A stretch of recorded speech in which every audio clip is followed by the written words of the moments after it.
Chapter 32, Chapter XXIX, Boons and Bonds. Sun's Pair, mid-276 AC. 1 week after the pirate raid. The docks still smelled of pitch and salt. Cleanup from the battle was done, but the evidence of it lingered. Ships in various states of repair, captured pirate vessels moored alongside the Dornish fleet. If even half of these could be integrated, Dorne's navy would stand at 4 times its size from just 5 years ago. Mors had cut short his training when word came that Dorne had returned from the Lanny sport tourney.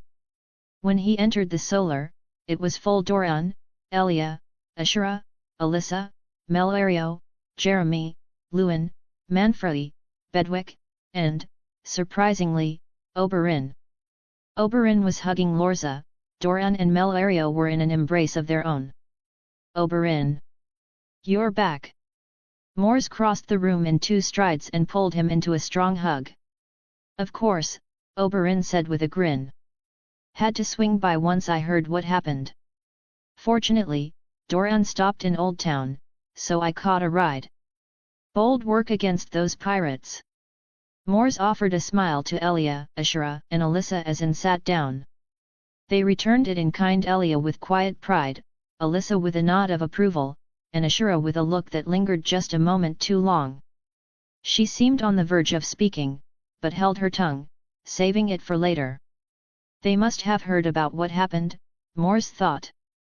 As everyone began to sit, Mors's smile dimmed. Lorza moved slowly with a walking stick. The arrow wound in her thigh was still bandaged, the cloth faintly spotted with blood. She took the high-backed chair at the head of the Solar, pride in her eyes as she looked over those gathered. Her gaze settled last on Mors, warm with gratitude. I'm glad to see you all here safe, sound. This is the family, blood and sworn, that is the bedrock of our strength, she said. A pause, then, to think a simple moment of negligence while we were focused inward nearly became one of the greatest tragedies in our history. She exhaled heavily. It makes me wonder if I'm still fit to lead. Nonsense, Mother, Dorne said firmly. We all gave counsel, and none of us caught this. If there was failure, it was our overconfidence. We'll correct it. More importantly, we came out ahead. But these pirates have become too much of a nuisance. Something must be done. I agree, Mors said. From the start, I thought we should act. And now? I say we finish what we began. Cleanse the stepstones, at least the lower aisles. The traitors we caught were certain they'd crush us before reinforcements arrived. Instead, we hit them so hard it may take years for them to recover. Lewin chuckled. Not one ship escaped our net. Satisfying. But Mors, as much as I'd like to burn the stepstones clean, we didn't go further last time for a reason. Dorne nodded. We couldn't afford to alienate the crown. And, certain internal matters complicated things. His glance flicked toward Oberyn. Oberyn smirked. What's there to worry about? Go in, raise the place to the ground, and leave before anyone notices. We'd be doing them a favor. They're probably miserable anyway. Manfredi smiled faintly, a rare sight. As Oberynish as that sounds, I could get behind it. Lorza rubbed her brow. Enough. Mors wouldn't bring this up without reason. What's changed? Mors smiled. Well, as you know, you're looking at the champion of the Lanny sport tourney. Elia smirked. As nice as the prize must have been, I doubt it's enough to bribe the crown into letting us do what we want. Ashura and Alyssa exchanged a proud glance. The image of Mors's victory was still fresh in their minds. He chuckled. I'll remember that tactic for next time. No, after the tourney, King Ares granted me a boon. The weight of that word settled over the room. I doubt we could push it too far, Mors continued, but perhaps we could use it to expand or at least secure an outpost in the stepstones to contain pirate activity. Even the small council might approve if it's framed as a benefit to the realm. Lorza leaned forward, considering. Duran's eyes gleamed with the possibilities. All eyes shifted to her. This is doable, she said at last. Knowing Ares, he might only trust you, Mors, to lead it. That could keep you away from Sun's pair for long periods. Are you willing? Without a doubt, mother. I live to serve Dorne. Lorza sighed but smiled. She glanced over the others, then murmured so softly only Mors caught it, I wish you all didn't have to sacrifice so much for Dorne. Then, louder, very well. Doran, send a raven to the king. Luin, prepare the forces and sweep up any stragglers. Mors, work with Luin to pick the best site for an outpost, if approved. If not, nothing lost. Dismissed. As the room emptied, Mors stopped Doran. Wait, I need to speak with you and mother. Oberyn, Manfrey, and Bedwick paused at the door. Don't keep us waiting long, Oberyn called. Elia left with Melario, Alyssa, and Ashura in tow. Ario followed silently. Luin headed off to muster his men. A moment later, when the solar was quiet, Mors said, You've probably guessed it by now. My powers are still changing. I think I now have dragon dreams. Lorza and Doran exchanged a grave look. Lorza spoke slowly. I never thought I'd see this, and from my own son. Doran's voice was careful. Have you seen anything else? Not as clear as before, Mors admitted. But I know chaos is coming, a rebellion. It will touch most, if not all, the kingdoms. After meeting Ares, I'm certain he's not entirely sane. His behavior is more erratic than the rumors suggest. That makes sense, Lorza said quietly. If the king is unstable, the court will hide it to protect the crown. There's more, Mors said after a pause.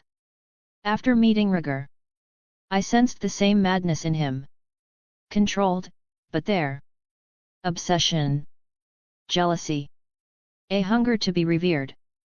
Dangerous traits in a prince.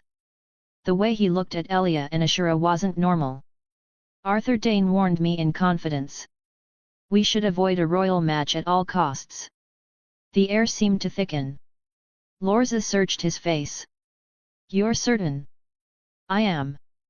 Then we will abandon the plan, she said, her voice quieter now, though her shoulders seemed to lose some of their proud set. I've had doubts too, Doran admitted. But there's another problem. Elia is smitten with Rhaegar. And publicly, he seems to return the feeling. Wasn't there talk of Tywin Lannister arranging a betrothal between his daughter and Rhaegar? Mors asked. Doran grimaced. Just before we left, I overheard Ares berating Tywin for thinking he could marry his son to a simple servant. It escalated.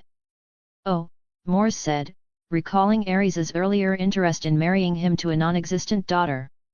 Lorza steered them back. Mors, any sense when this chaos will begin? He shook his head. No. Only that the crown will be the source, and we must steer clear. Understood. Lorza's voice carried finality.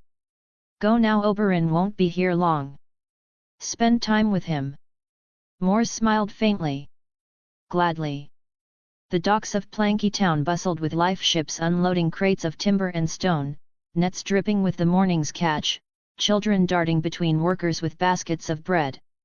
Mors walked with Oberyn, Manfrey, and Bedwick at the head of their small party, with Jeremy, Idrin, Talor, and a few other Eclipse Guard members following close behind. The air smelled of salt, pitch, and the faint perfume of spice from a merchant barge recently arrived from Volantis. They had been moving through the town for over an hour, helping with small tasks and greeting locals. Mors paused more than once to haul a crate for an older dockworker or offer a brief word to the town's foreman about the reconstruction progress. The people seemed to brighten at their presence, and even the most harried laborers stopped to salute or call out blessings. It was midway down a busy street that Oberyn suddenly glanced over his shoulder toward Idrin, his expression shifting from casual to keen. So, Idrin, how's your sister these days? I trust she's still running the finest establishment in town? More importantly, is she available? Idrin, unfazed as if being the brother of a famed courtesan turned madam was the most normal thing in the world, nodded easily. She's been busy with reconstruction, but she's back now. And yes, if you'd like, we can see if she's available. Last time we spoke, she mentioned she's brought in a few new girls. Oberyn's eyes lit up instantly. Oh, perfect. Let's go. Mors stopped in his tracks. Well, in that case, I'll see you all later. Oh no, you don't, Oberyn said, spinning back to hook an arm around him. Manfredi, help me out here.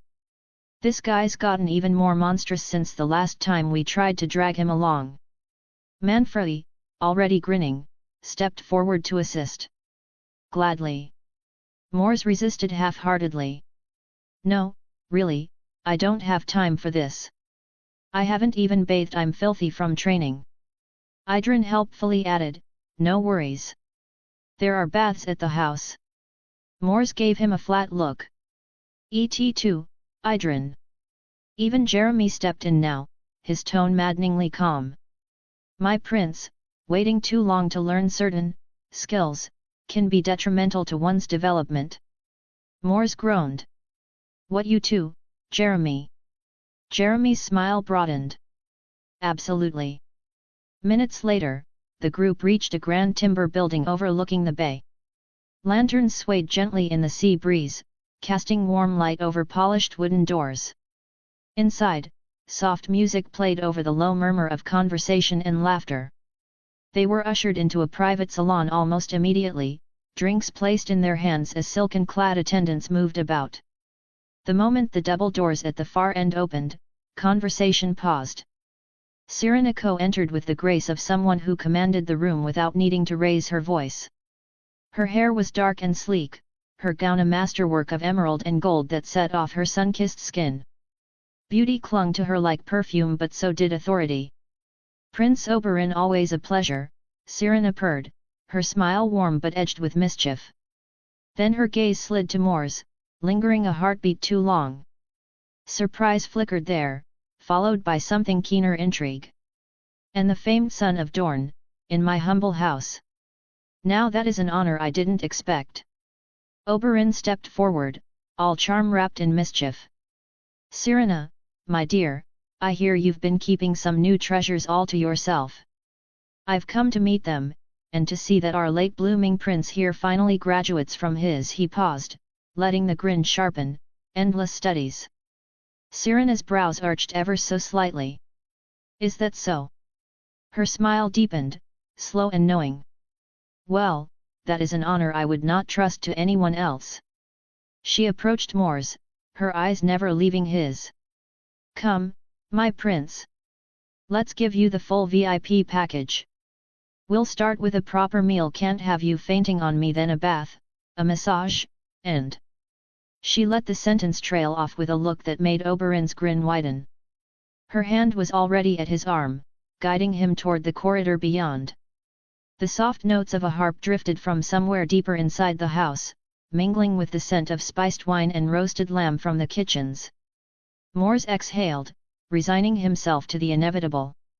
His eyes moved from Oberyn, Manfredi, and Bedwick, already well on their way to getting acquainted with a few of the ladies, to Jeremy, who lingered near the entrance with the air of a proud father before stepping outside to keep watch over the perimeter. Behind him, the door closed, muffling the sounds of the common room. Somewhere ahead, the light dimmed, the air warmed, and Cyrenaica's voice dropped to a silky murmur. Come, Prince Mors, the day is still young. The evening glow bled through the sheer curtains, painting the room in shades of amber and rose. Cyrenaica lay sprawled across the bed, hair tangled, skin faintly flushed, her breathing slow and heavy. She looked utterly spent, less the victorious seductress she had intended to be, and more the defeated challenger. Mors stood by the bedside, fastening the last clasp of his tunic. He glanced down at her, violet eyes narrowing with a faint, almost imperceptible smirk, a look that said without words, that's what you get for thinking you could dominate me. Without another word, he turned and left the room. The scent of jasmine and sandalwood clung faintly to him as he stepped into the hall. There was a noticeable ease in his stride, a looseness in his frame. Humph! I feel like I've just taken a weight off my shoulders. I'm not making a habit of this, but maybe I should loosen up a bit more often. He descended the stairs, offering nods to a few attendants, before stepping out into the cool sea air ready to face the night with an unfamiliar, yet satisfying, lightness. Jeremy fell into step beside him without a word, as seamless as ever, the faintest smile tugging at his lips. "Congratulations, my prince." Mors glanced back at him with a wry smile. "Thanks. I suppose. Let's not make a habit of this." "Of course, my prince. But, given the track record of your siblings and her brothers, your mother had begun to worry for you. This will put her at ease." Mors chuckled under his breath. "Mother, yes, that makes sense." The night was beautiful and calm, the sea whispering against the docks. Lantern light danced on the water as they made their way back toward Sun's Pair, the air carrying the scent of salt and the promise of quiet. Chapter 33, Chapter XXX, The Quiet Hunt. Stepstones, 3 days later. The morning tide was high when the Dornish fleet slipped out of Sunspear's harbour, sails taut in the warm sea breeze. The flagship, the Dornish Sun, led the formation, its orange banners snapping above the gilded sun and spear sigil. Their strength split almost at once. 500 men sailed east with Prince Lewin Martell toward the Stepstones, while the other half under Sir Davenquar turned north for Gaston Grey. Their task: keep pressure on House Martell with half the fleet, while the rest struck deeper waters. The voyage east was swift and merciless. Stray pirate skiffs and longships crossed their path, each dispatched with ruthless precision. None escaped, those who tried left only burning wreckage behind. By night, under the cover of the moonless sky, Mors's eclipse would slip away from the main fleet to execute their mission of scouting for suitable location for their future outpost and to eliminate straggling pirates if found and manageable, though Mors already had one island in mind. Oberyn and Manfrey were aboard, along with Jeremy, Bedwick, and the full Eclipse Guard. Tolan Vyr's regiment joined them, bringing the total to 30 counting Oberyn's and Manfrey's personal guards. By dawn, they would rendezvous with Lewin on the Dornish Sunday. But for now, they were shadows in the dark water. It was on the third night of scouting that an island took shape on the horizon, jagged cliffs rising against the pale starlight. 3 stone towers loomed over a harbour shaped in a natural defensive arc, the mounts for great crossbows still in place, though broken. A place made by nature to be a fortress. "This is it," Mors said quietly, just loud enough for those near to hear. "Red Mask." He stood at the prow, eyes fixed on the silhouette. To him, the place was more than stone. It was where the last pirate war had ended, and where he had suffered his first loss in command. Sir Sailor Rym's face surfaced unbidden, a wound that had never fully healed. "Since the last time I saw it," Mors continued, "I've thought of its value. Even in disrepair, it's formidable, the arc of the harbour, the towers. It could be the keystone of an outpost." The crew shifted at the weight in his tone. Behind him, Oberyn's grin faded into something sharper. Jeremy's hand rested on his sword hilt, eyes sweeping the shore. "I see smoke," Jeremy said finally. "Not much. Doesn't look heavily manned, but there are groups moving." Tolan Vyr studied the coastline. "Plenty of ground to cover. Split up." Bedwick stepped closer, waiting for orders. "What's your command, my prince?" Mors's reply came crisp over the salt wind. "We're here to scout, so let's scout. We'll dock in that grotto." He pointed toward a shadowed mouth in the cliff. "Tolan, take the eastern side. We'll sweep the west. Avoid the fortress for now. Meet back at the grotto." His gaze swept over them, hard as steel. "Avoid contact, but if we're seen, no survivors. Western shore, Red Mask Island." Mors's group moved in silence through scrub and stone, their boots sinking into the sandy soil. The faint thread of smoke ahead guided them, carried on the salty breeze. Before long, muffled laughter and the ring of steel drifted toward them. They crept to the edge of a rise and peered down into a crude pirate camp, 40 or so men scattered among rough canvas tents. A central fire burned low, ringed by drunken figures passing bottles. Off to one side, two pirates sparred lazily until one collapsed into the dust to a chorus of jeers. The Dornish crouched low, listening. 3 groups now, one pirate slurred, waving his bottle for emphasis. If those bastards on the other side weren't so stubborn, we could take the fort from Corven's crew. They may have over 60, but they'd back down, right? We're about 40, plus that 30 on the east side, that's... He frowned, counting on his fingers. About 60. See? Even fight. You idiot, his companion snorted. That's more or less 80. Means we're stronger. Mors's expression didn't change, but the numbers lodged firmly in his mind. 40 here. 30 to the east. 60 or more in the fort. He signaled the others to withdraw.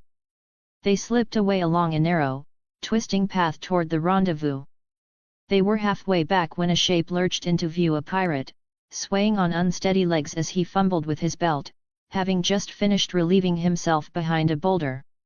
His head lifted, eyes widening. Before he could shout, Talor Sand was on him. The dagger flashed once, punching through the man's throat. The pirate sagged, choking, but Talor caught him before he hit the ground. Not a sound escaped. Without a word, the body was dragged into the brush and buried beneath loose scrub. For a long moment, the group exchanged glances. That had been too close. Mors's voice was low, but carried enough steel to cut through the night air. Let's move. Rendezvous hidden grotto, Red Mask Island.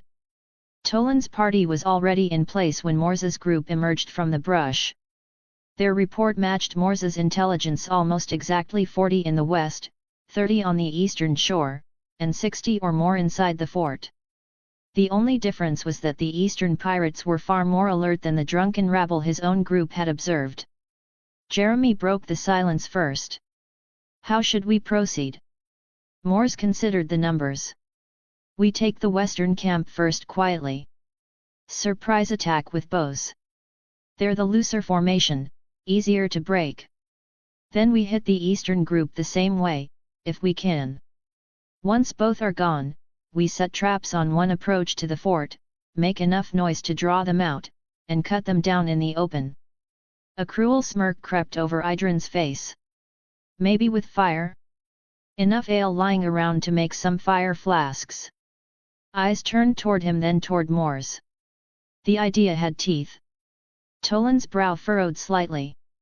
My prince, I'd follow you to the ends of the deep north, but 30 against 130. Agreed, Mors said. The numbers are bad. But surprise, positioning, and discipline will close that gap. We move fast, before anyone notices they're missing men. And if we can make the fire work, it becomes much easier. Oberyn's smile returned, bright and dangerous. I like it. This is my kind of battle. Let's not keep them waiting. Manfredi broke in, his tone low but firm. We'll need to move quickly. If we drag our feet with the first group, we might as well announce what's going on here. Agreed. Mors swept the circle with his gaze, letting the weight of the moment settle. Then we're settled. Ready your bows, 2 volleys, then we close. One by one, the men nodded. Leather creaked, bowstrings were tested, and the quiet rhythm of preparation spread through the ranks. The night felt heavier now. The sea whispered against the distant cliffs, as if holding its breath for the slaughter to come. Western side Red Mask Island. They moved like shadows through the scrub, keeping low, the faint moonlight tracing silver along the edges of their cloaks and steel. The smell of wood smoke and cheap wine grew stronger with every step, drifting from the pirate camp ahead. Mors raised a fist, halting the column. Positions, he whispered.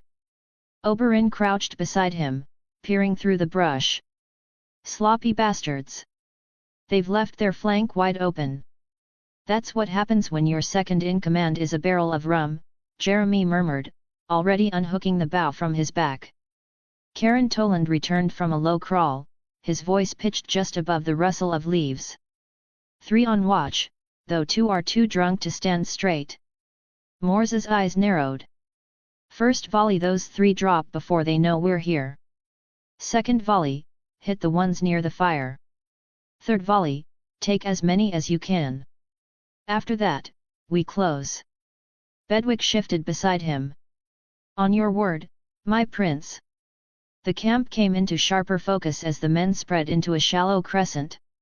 Pirates lounged around a central fire pit, drinking, gambling, and bickering. 2 men traded lazy sword swings in a half-hearted spar. The sentries were the only ones standing barely. Mors let the moment stretch, feeling the cool night air fill his lungs. Lose. The first volley sang through the darkness, thwip, thwip, thwip. 3 bodies crumpled soundlessly. Before the first hit the dirt, the second volley punched into chests and throats. The camp erupted shouts, overturned mugs, scrambling feet. A third volley followed, dropping more bodies into the dust. Mors was already moving. His replacement swept out in a glitter of steel, spearing a pirate mid-turn. To his left, Oberyn's blade flashed in the firelight, cutting down a man before he could raise his sword. Don't let them run! Manfredi barked, driving his spear through a fleeing back. The skirmish was over almost before it began. A handful broke for the Trilene, but arrows cut them down before they made it 10 paces. Breathing steady and unscathed, Mors stepped over a body and scanned the camp. Clear. Jeremy nodded once, then, without ceremony, drove his spear into the corpse at his feet. Clear. Oberyn wiped his blade on a dead man's cloak. 1 down. He glanced toward the distant rise where the fort loomed. 2 to go. Mors turned to Idrin. Start gathering their ale and oil. We'll need it. And the bodies? Tolan asked. Pile them near the edge of the camp, Mors said. Out of sight. When the fort comes looking, they'll find nothing but smoke. The men moved quickly now, the earlier banter gone. The air stank of blood and iron, but the work was clean, efficient. Within minutes, they were melting back into the shadows, heading east for their next prey. Eastern side Red Mask Island.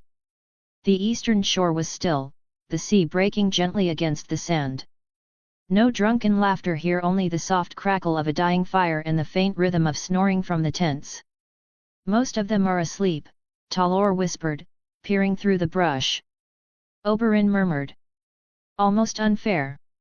Nothing's unfair when they'd got us without hesitation, Karen said, already unhooking his bow. Mors studied the camp. The numbers matched Tolan's report, 30 men, only 2 sentries pacing by the shoreline. The rest lay sprawled in their tents or on bedrolls in the open, the firelight casting faint shadows over unguarded weapons. First volley sentries, Mors said quietly.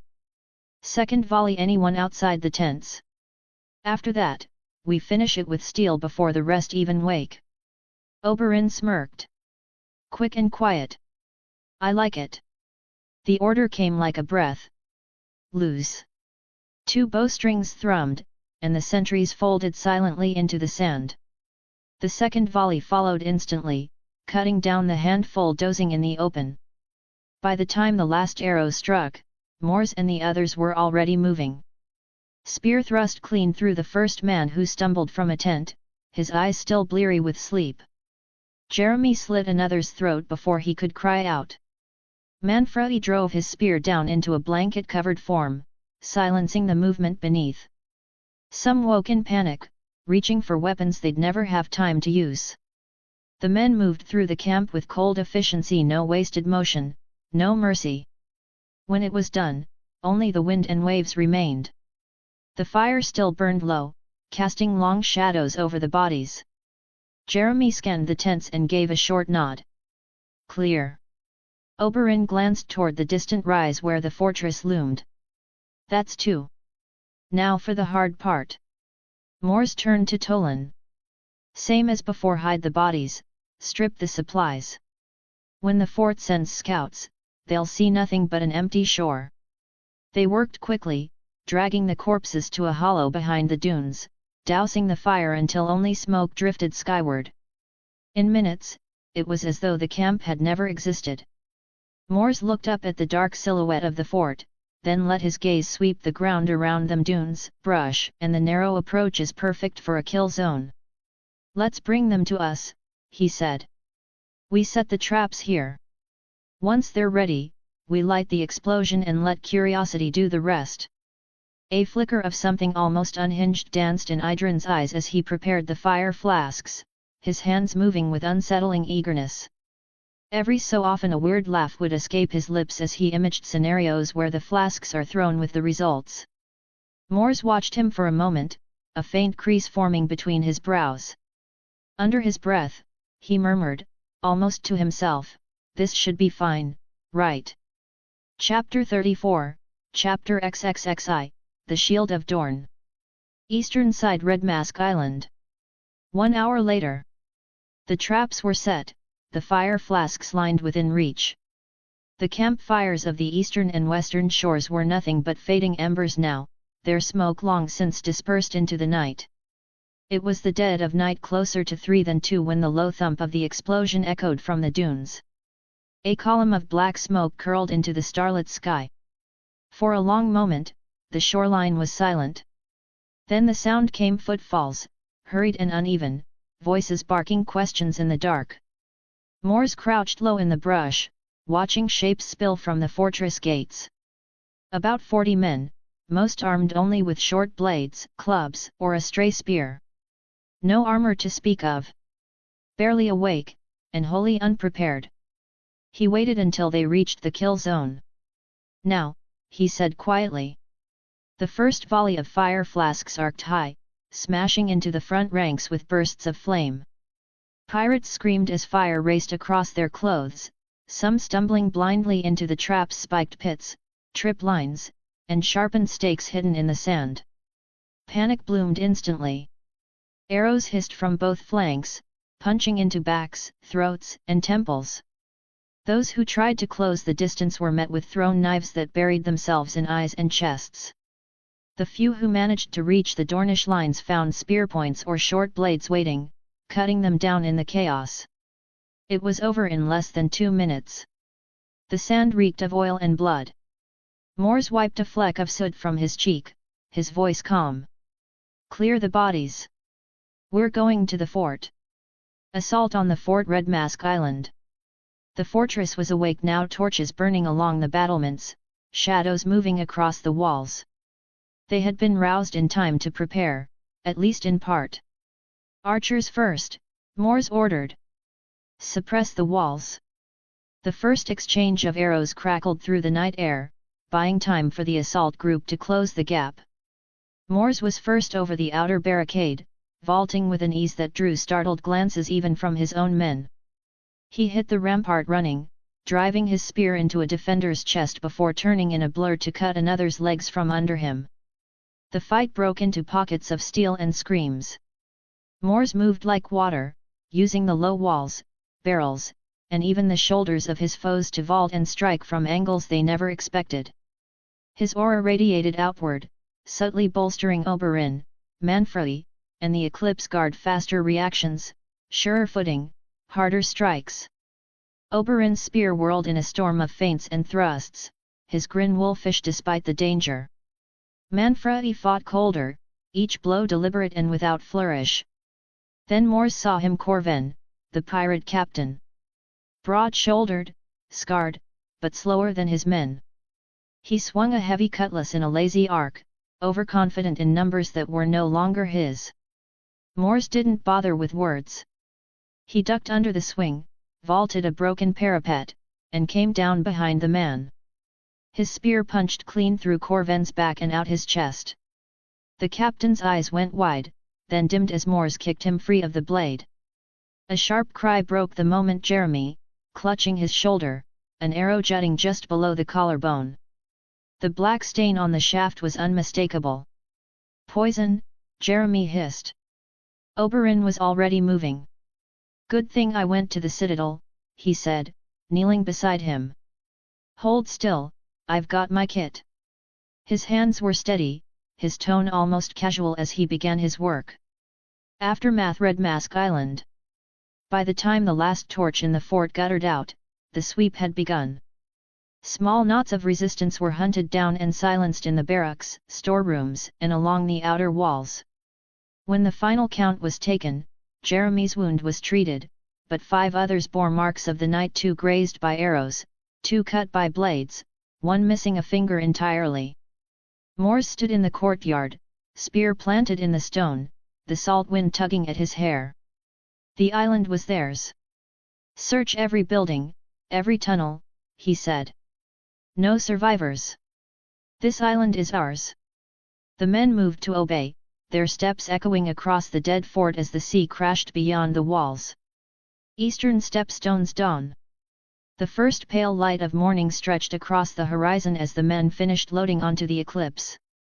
The traps had long since gone cold, their fires quenched, but thick smoke still curled from the clearing where the bodies burned. Mors lingered a moment at the railing, watching the black column drift into the morning sky. Then he turned. Let's return to the Dornish sun, he ordered. The Eclipse cut smoothly through the waves toward the rendezvous point. Halfway there, the sight of sails made Mors's brow lift. The Dornish fleet was spread wide, fanning across the waters like a net, clearly searching for something. A patrol ship spotted them first. A fire arrow hissed into the sky, bursting into a bright flare. One by one, the ships shifted course, converging on their position. By the time the Eclipse drew alongside the Dornish sun, the deck above was crowded. Mors Martell was there, tension in his posture until he saw them all aboard. He exhaled a breath he'd clearly been holding. Good. You're all here. His eyes moved across the group, lingering on the bandage at Jeremy's shoulder, the crude hand wrap on one of Oberyn's guards missing a finger, and the general disheveled state of their clothes. What happened? Before Mors could open his mouth, Oberyn stepped forward, his grin all sharp pride. We took an entire island while being outnumbered 5-1. That's what happened. Lewin froze, staring at him as though he'd misheard. Around them, sailors and soldiers paused in their work, glancing over. Mors sighed. Oberyn's not wrong, he admitted, but it wasn't head-on. We used every advantage we could find: terrain, surprise, traps. We didn't move until we were certain the odds were in our favor. Lewin's gaze lingered on him for a long moment before he gave a slow nod. Still, impressive. And you found the island you were after? The one you mentioned before. That's right. Red Mask. It's cleared now. If we move quickly, it'll make an ideal outpost. You should send a garrison before anyone else claims it. Lewin didn't hesitate. Done. Carouse.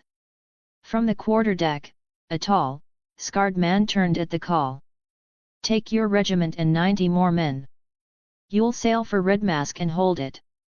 Mors will brief you on the details. Carouse of the Scour saluted sharply, striding over to stand beside Lewin, waiting for his orders. Mors gave a short nod.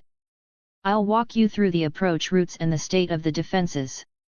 You'll want to keep a close watch on the harbour mouth. Lewin clapped Mors's shoulder, the faintest of smiles tugging at his lips. You've done well. All of you. There was a ripple of pride among the men, but no boasting this time, just the quiet satisfaction of a job finished. The fleet shifted course once more, heading deeper into the Stepstones to continue the hunt. 7 days later, Sun's Pair Harbour. The Dornish sun cut through the glistening waters of the harbour, her sails heavy with the salt wind and the weight of victory. Behind her trailed the remainder of the fleet, weathered, sun-beaten, but triumphant. Red Mask Island was now in Dornish hands, with a garrison left behind to hold it. The pier was lined with banners, the Martell sun and spear fluttering above the gathered crowd. Waiting at the front stood Oberyn, Elia, Ashura, Alyssa, and a cluster of retainers and guards. At their center, leaning on a finely carved cane but standing tall regardless, was Princess Lorza. Her ladies-in-waiting kept close, ready to help her forward. As Mors and his companions dismounted from the gangplank, the cheers began. There were embraces, firm handclasps, and laughter shared between warriors and family. Lorza clasped Mors's hand, her gaze lingering on him with quiet pride before turning to Jeremy in his sling, and even to Oberyn, who grinned like a man who'd cheated death. The procession moved up toward Sunspear Castle. The ladies took their place in a covered caravan while the soldiers fell into step behind. The castle gates opened to receive them, and the courtyard swelled with the noise of returning men. Later Lorza's private solar. The feast with the lieutenants and commanders had run its course, wine poured freely, roasted meats carved to the bone, and toasts traded across the long table. Now, the hall was quiet, the revelry left behind. Only the principal figures remained in Lorza's solar. She lowered herself into her seat with deliberate grace, setting her cane aside. Around her, Mors, Oberyn, Melario, Manfredi, Doran, Jeremy, Elia, Ashura, and Luwin took their places. At the doors, the Euler siblings Bedwick and Alyssa stood watch alongside Ario Hota, silent and watchful. Lorza's gaze swept the group. "Congratulations on defeating the pirates again." Her tone carried a dry edge before she continued, "We've received a raven from King's Landing. The king has approved your boon, Mors. As expected, it applies only to you. But..." A thin smile touched her lips. "Thanks to some unintended assistance from Lord Tywin Lannister, His Grace has tripled your winnings and decreed that you will be named Lord of whatever outpost we choose to establish. He has also granted you a small fleet to command. The only condition is clear: you will be bound as a vassal of both the Crown and Dorne, and you may not expand beyond without royal sanction. Still, I would say this is a far greater victory than we anticipated." She leaned forward slightly. "The outpost will be manned and administered by us, though technically under the king's authority. In practice, you would answer to both Sunspear and the Iron Throne. It should prove manageable. The king is unlikely to interfere, so long as reports are sent regularly and you present yourself at court from time to time." A ripple of surprise passed through the room, though each gave a small nod at the implications. Mors, thoughtful, said, "It seems His Grace favors me more than I imagined." Lorza inclined her head, though with hesitation. "That is not necessarily a good thing, Mors.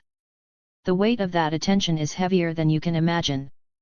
Remember how many attempts on your life have already been stopped. This will paint a far larger target on you. Be careful." Ashura drew in a sharp breath at the mention of multiple attempts on Mors's life. He glanced at her, offering a faint, thin smile, and mouthed, "Later." Reluctantly, Ashura held her tongue. The smiles from those around the room and the knowledge that she was here only at Elia's insistence, representing House Dane, were reminder enough that this was not the moment to press further. Lorza's expression softened briefly before she sighed and glanced toward Doran. "He took the cue. While you were all away, the Euronwoods made trouble over Oberyn's presence, citing his exile," Doran said, his gaze shifting toward his younger brother. "We told them we had no control over his decision to come and aid us in our time of need, something they themselves chose not to do. But, they are still refusing to allow us to see your son, Maron." He paused, but Oberyn spoke first, his voice calm yet edged with steel. "I understand, brother. I wanted to see little Maron, but clearly, now is not the time." Lorza reached out, her tone warm with a mother's resolve. "Do not worry, Oberyn. We will bring Maron here one way or another. He will know you as his father, and me as his grandmother." Oberyn's eyes softened. "Thank you, mother." Doran smiled faintly at Oberyn's restraint, but his expression hardened. "There is more. After our extensive interrogation of the pirates and their collaborators, we know without a doubt that they were in contact with people inside Dorne. We suspect House Euronwood and House Will, though we found no proof." The air in the room chilled. Several shifted in their seats, Oberyn's jaw clenched visibly. Lewin broke the tension with a grim smirk. Proof or not, we'll handle them. And if I know Doran and Lorza well, they're already moving on it. Lorza's eyes softened with a flicker of pride as she glanced at Doran. He inclined his head, a cold glint in his gaze. It's in motion. But it will take time. No need to say more, Doran, Lorza interjected, the pride still there, though tempered with steel. She turned back to Mors. Returning to our main matter, do you have any reservations about this appointment? Mors's gaze travelled over the faces in the room before settling on hers. I do not. She nodded once, then rose, refusing any offered help with her cane in hand. When she spoke again, her tone carried the full weight of authority. In that case, in the name of King Aerys II, King of the Andals, the Rhoynar, and the First Men, Lord of the Seven Kingdoms, and Protector of the Realm, I hereby name you Prince Mors, Lord of what shall the outpost be called? Caught off guard for a moment, Mors thought quickly. Sun Fort. It will be called Sun Fort. Lorza inclined her head. Then I name you Prince Mors, Lord of Sun Fort, Defender of the Dornish Seas, and Shield of Dorne. The room erupted in cheers, with Oberyn giving an unrestrained whoop. Lorza smiled faintly at the sound. From a corner, Doran stepped forward with a small, iron-bound chest and set it on the table. While the prize money hasn't arrived yet, this should be enough to begin reconstruction. Use it well. The talk turned to plans, garrison numbers, fortifications, supply lines. But the victory hung over them all like the warmth of a summer sun, and for the first time in weeks, the air in Sun's Pair felt light again. Chapter 35, Chapter XXXII, The Fortress of Sun and Shadow. Sun Fort, late 276 AC. 4 months later. Mors hauled at the ropes of a pulley alongside several men until the ironwood timbers of the new gate locked into place with a resounding thud. Around them, more than 500 men and women worked, stonemasons repairing walls, laborers clearing rubble, cooks and cleaners hurrying through the camp. The pirate's den was becoming a fortress. At his side stood Maester Orwine, newly sworn to his service. Oberyn had recommended him after their time together at the Citadel, and Mors could see why. Orwine carried a streak of Dornish boldness rare among the Citadel's grey men, though his loyalty seemed true enough for now. King Aerys had been unexpectedly generous. 3 moons earlier, Mors's tourney winnings had arrived, accompanied by 3 royal warships, 5 medium galleys, and 15 light patrol ships, crewed by a skeleton force of 250 men. Combined with another 250 levied from Dorne, they formed the foundation of his own fleet. Lorza had refused to reclaim the coin she had loaned him, insisting it was her duty to strengthen the defender of the Dornish seas. As the gate was secured, a small procession entered the courtyard. To Mors's surprise, Elia led the way, flanked by Ashura Dane, Alyssa Euler, and unexpectedly Mel Ario with Ario Hota towering at her side. Elia! Mors exclaimed, embracing her despite her protests. Stop, you're sweaty, she laughed, half struggling against him. Still smiling, Mors turned. Ashura. Alyssa. Mel Ario. Ario. Ashura darted forward, hugging him tightly. Stop harassing Princess Elia, she teased with a wicked grin. Don't worry, I'll defend her. She brushed her hand playfully across his arm. Behind her, a one-armed man stood watching with quiet pride. Mors's smile deepened. Nael. Good to see you, old friend. I trust all is in order. Nael, once one of his guards alongside the late Vera, now served as his chamberlain and master of laws. It was a heavy role, but just reward for his faith and loyalty. I expected you, Nael, Mors said warmly. But all of you together, this is a true surprise. Come. Let's walk to my solar. At the top of the main tower, they gathered in Mors's solar while servants brought refreshments. Though he wasn't drenched, Mors dabbed himself with a towel before sitting. My good sister, he said, turning to Melario, it's rare to see you so far from Dorne. I only wished to see what my good brother was building here, she replied. I'm surprised by how much has already been done. Elia agreed. Yes. I didn't think so much could be accomplished. This doesn't feel like a pirate's den anymore, it's beginning to look like a Dornish castle. Ashura grinned mischievously. As expected of the Shield of Dorne. He's already defended our Dornish pride by making this place feel like home. I approve. Mors groaned. Please, don't start. Oh, come now. Ashura's eyes gleamed. Our Son of Dorne doesn't like his titles? Let me recall them, the youngest knight of the Seven Kingdoms. The Prince of Lances. The Dragon of Dorne. Defender of the Dornish Seas. Shield of Dorne. And those are just the common ones. Mors laughed softly. My apologies, Moon of Dorne. But you've collected a few titles yourself, the Star of Starfall, the Violet Lady, and the Queen of Love and Beauty. Ashura blushed, murmuring, the only one that matters is being your Queen of Love and Beauty. The words caught Mors still for a moment. Their eyes met, and both smiled faintly before he turned to the others. And of course, the Flower of Dorne, he said, looking at Elia, then smiling at Alyssa, and the Desert Rose. Elia chuckled while Alyssa's cheeks flushed. Mors turned to Melario in good humor. Alas, my good sister, you must travel more if you want a title. Melario smiled serenely. No need. I'm content as Duran's good wife.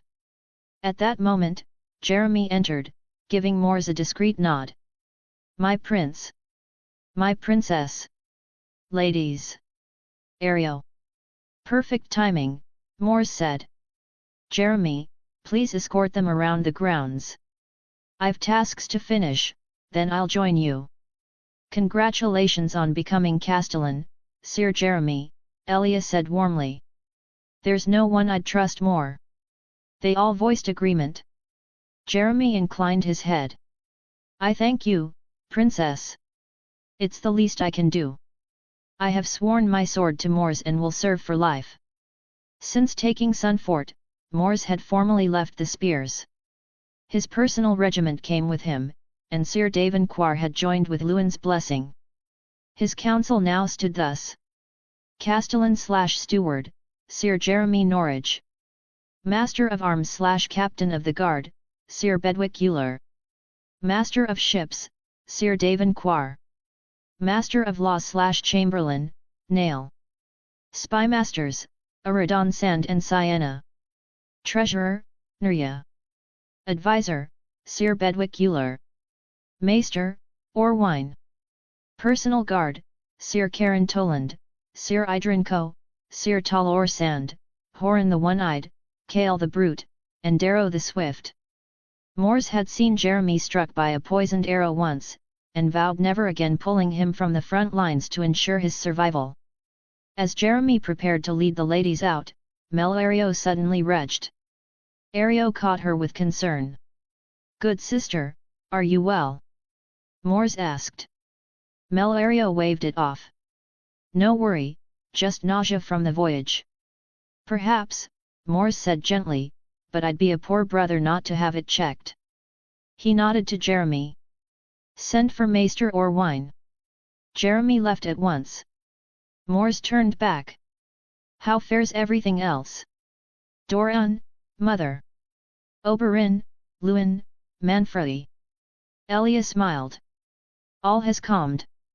Uncle Lewin presses the Euronwoods, and Manfredi rides with him. Oberyn wrote 2 weeks ago he's finishing at the Citadel, then may travel to the Free Cities, though he means to drop off a gift before departing. As for mother. Her smile faltered. Her injury has not healed. Maester Torvian suspects something more and has written to the Citadel. Mors's expression hardened. I'll return in a month. She improved when I was near. I'll see what I can do. Thank you, Mors, Elia whispered with affection. At that moment Jeremy returned with Maester Orwine. Mors rose. Good. See to my good sister. I'll join you all again shortly. Ashura stepped forward. Can I come with you? Mors hesitated, then shook his head gently. Not this time. It won't take long, I'll be back before you know it. She looked disappointed but gave in with a small smile. Fine. But you'd better not slip away afterward. Mors returned her smile. Wouldn't dream of it. As Mors stepped out of the solar, Sir Idrin Ko and Sir Talor Sand fell into step beside him. After a few moments in silence, he asked quietly. Is he ready? Idrin nodded. Yes. We're only waiting for you to ask the questions. Good. They descended into the lower keep's interrogation hall. The air was heavy with the scent of blood and damp stone. A pirate of Myrish appearance sat bound to a chair, his black eyes sunken, blood streaking down his face from fresh wounds. A crude bandage wrapped the stump where his left hand had been, and his broken fingernails were still bloodied. Despite his condition, he wore the tattered remains of expensive garb and carried himself with an air of practiced arrogance far too polished for a common cell sale. Mors seated himself across from him. Without looking away, he spoke to one of his guards. Darrow. That splendid tea you brewed earlier, if you please. At once, my prince, Darrow replied, quickly pouring. Mors sipped calmly, letting the silence stretch. The pirate's heavy breathing filled the chamber. With each moment, Mors could sense the man's fear rising, his heart pounding faster, his composure fraying as he was forced to sit there under the prince's violet gaze. Finally, Mors set the cup down. His voice was steady, almost casual. So, our nameless pirate who is not a Myrish noble, yet dressed as one. Let's not waste time. He leaned forward slightly. Who in Mir is targeting Dorne? And why did everything slow down a few months ago? I may be young, but I'm not naive enough to believe our cleansing of the stepstones alone broke your master's grip. He lifted the cup once more, taking a slow sip without breaking eye contact. His gaze held the pirate's, steady and unyielding. If you choose silence, Mors said evenly, then Darrow will be the one asking his questions again. Wait. I'll talk, the pirate gasped, desperation cracking his voice. Black Flame, the Black Flame Syndicate. He coughed, choking on blood. Mors turned calmly to Darrow. He's earned some water. Darrow nodded, lifting a flask to the man's lips. The pirate gulped greedily, then looked up to find Mors still watching him in silence, violet eyes unblinking. They're the youngest of the glass syndicates, but the most ruthless, the man stammered. They were starting to outpace the Clear Hands and the Guild, until their leaders were struck. All of them killed by whores. He swallowed, faltering as memory failed him. Now there's chaos. No coin flowing to the stepstones. An internal war has begun over who will rise next. They're still hunting the culprits, blaming the rival syndicates. A bloody struggle is underway, though it hasn't yet spilled fully into the streets. He glanced up, hoping for approval. Mors said nothing, only sipped his tea and watched. The silence dragged until the pirate cursed in Myrish and blurted on. We're without direction. Most pirates have gone back to raiding merchants or clashing with the other fleets from the Three Daughters. Now that the trade war has ended, they're desperate for business. Mors finally spoke, his tone cool and deliberate. That's all very well. But how did you infiltrate Dorne? Who helped you? The pirate's eyes widened. I don't know. Mors rose slowly, his gaze hard. You lied. He turned to Darrow. It seems he doesn't like my methods. Continue with yours. Darrow's mouth curled into a cruel smile. At once, my prince. No. No, the pirate screamed, thrashing against his bonds. I told you there's no one. His pleas echoed as Mors stepped away. The heavy door closed behind him, with Talor and Idrin falling into stride at his heels. After leaving the lower keep's interrogation chamber, Mors made his way up and soon stepped into the courtyard. There he found Elia, Ashura, Alyssa, Bedwick, Jeremy, and Sienna gathered together, their voices bright with laughter. With the sun shining down and the courtyard restored, it was hard to believe this castle had been overrun by pirates only 4 moons ago. Ashura caught sight of him first. Her face lit up, and without hesitation she rose and hurried across the stones, her gown sweeping behind her. She threw her arms around him. "Mors! Mors!" she cried, breathless with excitement. "Melario is with child." Mors froze mid-step, the words sinking in. Then a broad smile broke across his face. "What? Truly?" he laughed, genuine joy ringing in his voice. "That is wonderful news." By now, the others had risen to greet him. Elia beamed, while Jeremy stepped forward with a respectful incline of his head. Ashura lingered only a moment in his embrace before slipping to his side, her smile still radiant as she stood beside him. "After you left, Maester Torvian examined Lady Melario," Jeremy explained. "He believes she is at least 2 moons along. She is resting now to ease the sickness she has been feeling, but otherwise her health is sound." Mors let out a breath of relief and smiled warmly. "Excellent. Send a raven to Sun's Pair at once with the news. I'll return soon myself, once matters here are in order." "Jeremy," he rested a hand on the knight's shoulder, "you'll remain in my stead. There is no one I trust more." Jeremy hesitated, clearly wishing to accompany him, but bowed his head. "As you command, my prince. I will not disappoint." "I know you won't," Mors said with quiet certainty. Then, turning to Bedwick, he added with a bright grin, "Sir Bedwick, since you seem to have so much free time, you'll be my sparring partner tomorrow morning."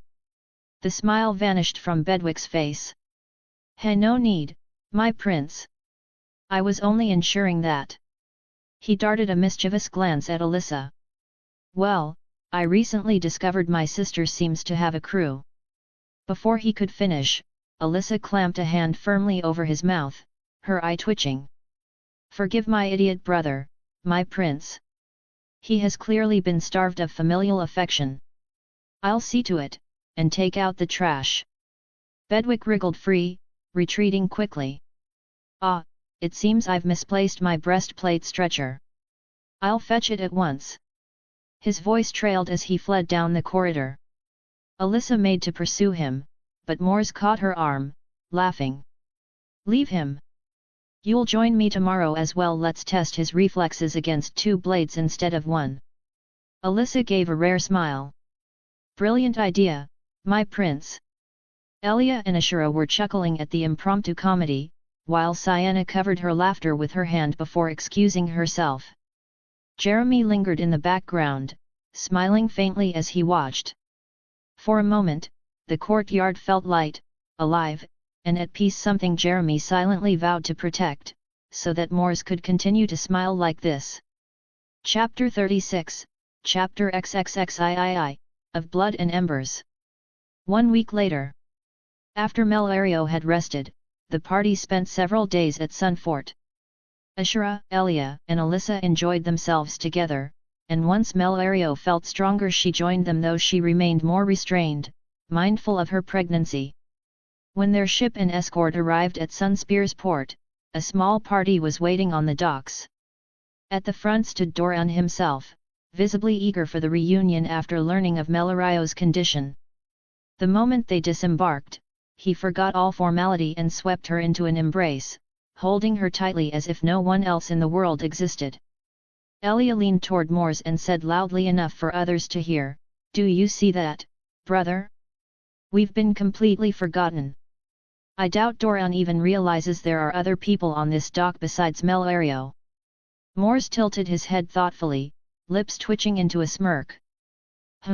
Yes. I see what you mean, sister." He hasn't even noticed the ground beneath his feet. He practically flew like a dragon. Ashura stepped closer, chuckling. "Stop teasing. He's just happy. Honestly, we all are." And Mors, don't think I haven't noticed how closely you've been looking after Melario these past days. Mors arched a brow. Oh? So you've been keeping a close eye on me, have you? He teased back. Ashura didn't flinch or look away. Instead, with a steady voice and a soft smile, she answered, always. I'm always looking at you. Mors's eyes widened slightly, then softened. He reached out and gently took her hand. The unexpected gesture made Ashura crumble. She flushed crimson but didn't pull away, nor did she break eye contact. When Mors turned back toward Dorne, Ashura did a tiny, delighted spin on her toes, grinning at Elia and Alyssa, who exchanged knowing smiles. It's about time, blockhead, Elia muttered under her breath, still smiling fondly at her brother. At that moment, Dorne finally released Melario after whispering something to her that made her laugh softly. Turning back, he greeted the others warmly. My apologies, brother, sister, Ashura, Alyssa. Good to see you back as well, Ario. And, oh? No Sir Jeremy this time. His eyes flicked across Sir Bedwick, Sir Idrin and Sir Talor as they disembarked, noting the absence. Mors, still smiling, explained, that's right. Since becoming my castellan his workload has only grown. There are many projects waiting for me at Sunfort, and I can trust only him to oversee them in my absence. Especially considering this was a sudden trip. Dorne nodded. I was surprised to hear you were coming. I hadn't expected you for another month at least. As they walked toward the carriages, Mors said quietly, after Elia mentioned Mother's condition. I wanted to see if there was anything I could do. Duran's expression grew somber as he helped Melario into the carriage. Yes, it's troubling. Mother's injuries aren't healing as they should.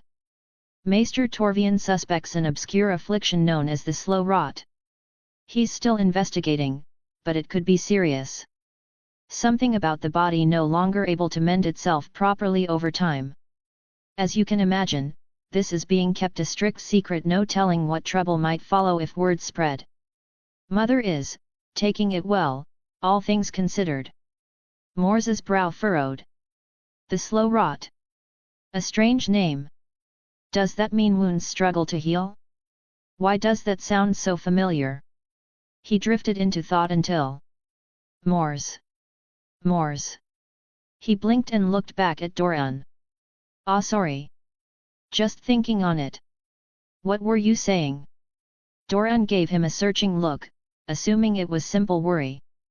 I said Mother doesn't want us to fret. She insists it isn't serious. But I suspect she simply doesn't want us burdened with her pain. Elia's face darkened with worry at his words, and Ashura quietly laced her fingers through hers, holding firm. After a while, they arrived at the castle and made their way to Lorza Solar. Lorza, seated at her desk with quill and papers before her, brightened as she saw them enter. Rising carefully with the aid of her cane, she opened her arms. Elia hurried forward first, receiving a warm embrace and a kiss on the brow. Lorza then moved to Melario, smiling broadly. Congratulations, my dear, she said fondly. You should have seen how excited Dorne was when we got the letter.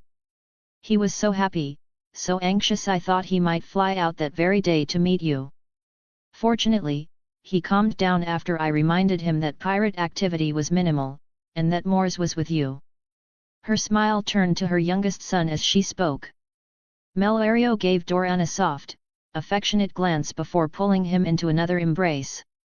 Laughter and light conversation filled the solar for a time, until Mors's tone grew more serious. Mother, I've heard your wound still hasn't closed properly. I'd like to, give it a try. Lorza tried to wave him off with a faint smile. No need to worry. It's only been slow to heal because I've been too busy. It's patched well enough, it should close soon. I understand, Mors replied gently, but I'm here now. Let's just try. She sighed, but her smile softened. Very well, go ahead. Mors knelt beside her, resting his hand lightly on her thigh before closing his eyes in focus. He pushed his aura into her body, willing it to mend what stubbornly refused to heal. Almost at once, he felt a strange resistance, not rejection, but as though his aura were groping for something absent, trying to stir a spark that simply wasn't there. The sensation unsettled him, like pressing a key into a lock that had no tumblers. That's strange. Come to think of it, I've never done this with direct contact before. Lorza drew in a quiet breath. Oh, I feel something, a tingling. Almost an itch. Her hand twitched as if to scratch, but Mors caught it.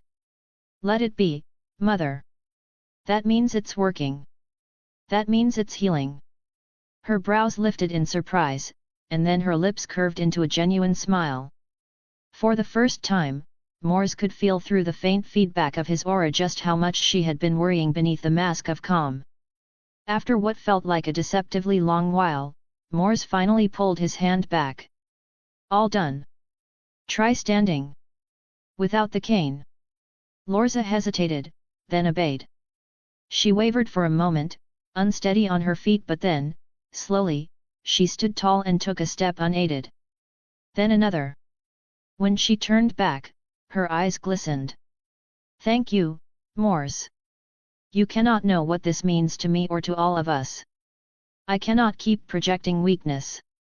This lifts a heavy burden from my heart. Mors embraced her tightly, kissing her brow. It's nothing more than what I should do. Then, with a glance toward Dornish, he added, Brother, why don't we leave Mother and the ladies to enjoy themselves? You said you had something to share. Dornish nodded. Yes. This is as good a time as any. To my solar, then. Have fun, ladies. As Mors turned to leave, he caught Elia's playful voice drifting after him. Mother Ashura and Mors were holding hands. The door closed behind him, cutting the rest off. He stilled at the words, caught between embarrassment and thought. Dornish gave him only a knowing smile as they walked the quiet corridor.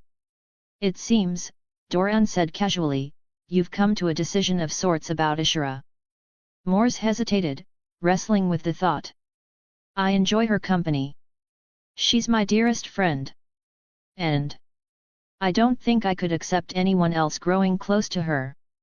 But I feel I still have too much to do before I can commit to something like that. Duran's expression warmed, pleased. That is perfectly fine. What matters is that you've reached that decision in your heart. The rest will follow. We can begin to think about arrangements when the time is right. Mors gave a small nod, but added, let me speak with her first. I want to be certain she understands exactly where I stand. Of course, Dornish said easily, leading them into his solar. He poured 2 goblets of rich arbor gold, a vintage brought back from their old courtship tour years ago, and handed one to his brother. After a moment of silence, the brothers simply enjoyed their wine together. At last, Dornish broke it, his voice calm, reassuring, almost paternal. It seems there is something you wish to tell me. Have you gathered your thoughts? Mors nodded heavily. I was able to heal Mother, but it was harder than it should have been. Healing takes the most out of me, but never that much. Dornish. Mother is truly ill. His expression was grave. Duran's face hardened. He let out a long breath, then drained his cup in one swallow. But she should be better now, yes? She can walk without the cane, and some of the strength she'd lost has returned. There was hope in his tone. Mors shook his head. My power is not miraculous. On myself, yes, it works to near miraculous levels. But on others, it only strengthens what the body is already willing to do. Mother's body did not want to heal, I had to force it. Slow rot, that name fits. I don't know the full extent, but this symptom alone matches it. He looked Dornish in the eye. Whatever Maester Torvian discovers, no matter how small, send it to me immediately. This sickness may worsen. Dornish nodded, poured another cup of arbor gold, and rose to stare out the window in silence. Mors joined him. Then Dornish suddenly remembered something. His eyes sharpened. Ah! With all this talk, I nearly forgot. He turned to Mors with deadly seriousness. What I am about to show you no one else can know. Only Mother and I are aware of it. He moved quickly to his desk, withdrew a key, and unlocked a hidden compartment behind a carved bust of Nymeria. From within he pulled a bundle of documents, the parchment stained with dried blood and sweat. He handed them to Mors. Look. Mors scanned the pages. His eyes widened as he read, until he stopped abruptly and looked up. Dornish, this. Dornish gave a heavy nod. Yes. The formula for Myrish glass. And not just any formula, this is said to be an improved version. Clearer, cheaper, easier to produce than anything before it. Or so these documents insist. The real question is why it reached us, and whose blood paid the price to send it here. Mors studied the bloodstains. A trap, perhaps? No, this reminds me. We captured a well-dressed pirate 2 weeks ago. He spoke of upheaval in Myr, the syndicates at war, leaders murdered by whores. This could be tied to that. Duran's eyes narrowed. Send for him. We'll drag every secret out of him. If there is collusion within Dorne, I want names. I suspect the Wills, though I wouldn't put it past Ormond Euronwood either. Still, Ormond is too clever for something so overt. Mors nodded. I'll have him brought here. Good. They drank in silence for a while before Dornish asked, What do you think? Mors closed the parchments and met his brother's gaze. If we ignore this, we're fools. This is an opportunity for Dorne to rise. Dornish considered, frowning. If we pursue this, Myr will come for us. The other free cities may as well. And the crown, especially the crown. Mors leaned forward. We are already in a cold war with Myr. That changes nothing. The other daughters may fight or ally depending on coin, but their hostility isn't certain. The rest of the free cities are unlikely to intervene, especially if we give them trade. As for the crown, that is the greater risk. Yet even there, we might turn it to advantage. Tywin Lannister will despise what this does for our coffers, but with the king's animosity toward him, any open opposition could be turned to our favor, at least in the short term. For the first time that night, Dornish smiled, genuine and proud. Well reasoned. Your assessment matches ours, though you treat the free cities with less caution. Still good. Very good. We are scouting sites for production. Mors flipped through the last pages. Choose somewhere isolated. The fumes will be dangerous. The wind must carry them away from settlements. Dornish blinked, impressed. Brilliant. I hadn't considered that. I'm glad you're here, brother. Oh right. He rose suddenly, crossing the chamber to a corner where a long, cloth-draped box rested. Carefully, he lifted it onto his desk. Mors's eyes narrowed with anticipation. Brother, is this? Dornish nodded, his lips curving. Yes. It arrived 2 days past. And by the 7, it is magnificent. Mors stood, removing the lid with deliberate care. His breath caught. Within lay Solaris, transformed. What had once been a prized weapon was now elevated, reborn into something near mythic, a heirloom worthy of legend. The Solaris. Mors whispered in awe. The spear stretched over 7 feet, its shaft hewn from dense northern ironwood, polished to a dark sheen that gleamed like black glass. Along its length ran fine, flame-like etchings burned into the grain, subtle yet alive with motion when the light struck. 2 bands of castle-forged steel descended from the head, reinforcing the join of metal and wood. But it was the spearhead that stole his breath. 20 inches of black Valyrian steel, its surface alive with rippling waves. Forged from the Valyrian short sword he had once claimed, it had been masterfully refitted, now promising both savage thrusts and sweeping cuts. When the torchlight kissed its edge, a faint reddish glow shimmered there, like embers slumbering beneath the metal, waiting to awaken. Mors stared, reverent. Perfect. Tomorrow, I'll begin with it. But tonight he raised his cup with a rare, full smile. Tonight we celebrate. To Melario, your child, mother's recovery, Elia's laughter, and to us. Doran raised his own cup, voice ringing with warmth. I'll drink to that. They spent the rest of the night refining plans over Arbor Gold until both were drunk. Mors refused to burn away the alcohol with his aura. He wanted to savor this rare night of closeness. The next morning, Sun's pair whispered of two handsome princes seen running half-naked through the courtyards, before plunging laughing into the fountain. Chapter 37, Chapter XXXIV, The Sun at Dusk. Sunfort, early to mid-277 AC. The late afternoon sun burned low on the horizon, casting long streaks of orange and violet across the waters. The air smelled of brine and salt, mingling with the fresher scents of wild herbs and flowering shrubs that clung to the rocky cliffs. Below, hammers rang and saws rasped as laborers worked on the growing settlement. Half-finished homes rising on the eastern side of the isle, storehouses and docks taking shape to the west. The cries of gulls carried overhead, blending with the rhythmic crash of waves against the rocks.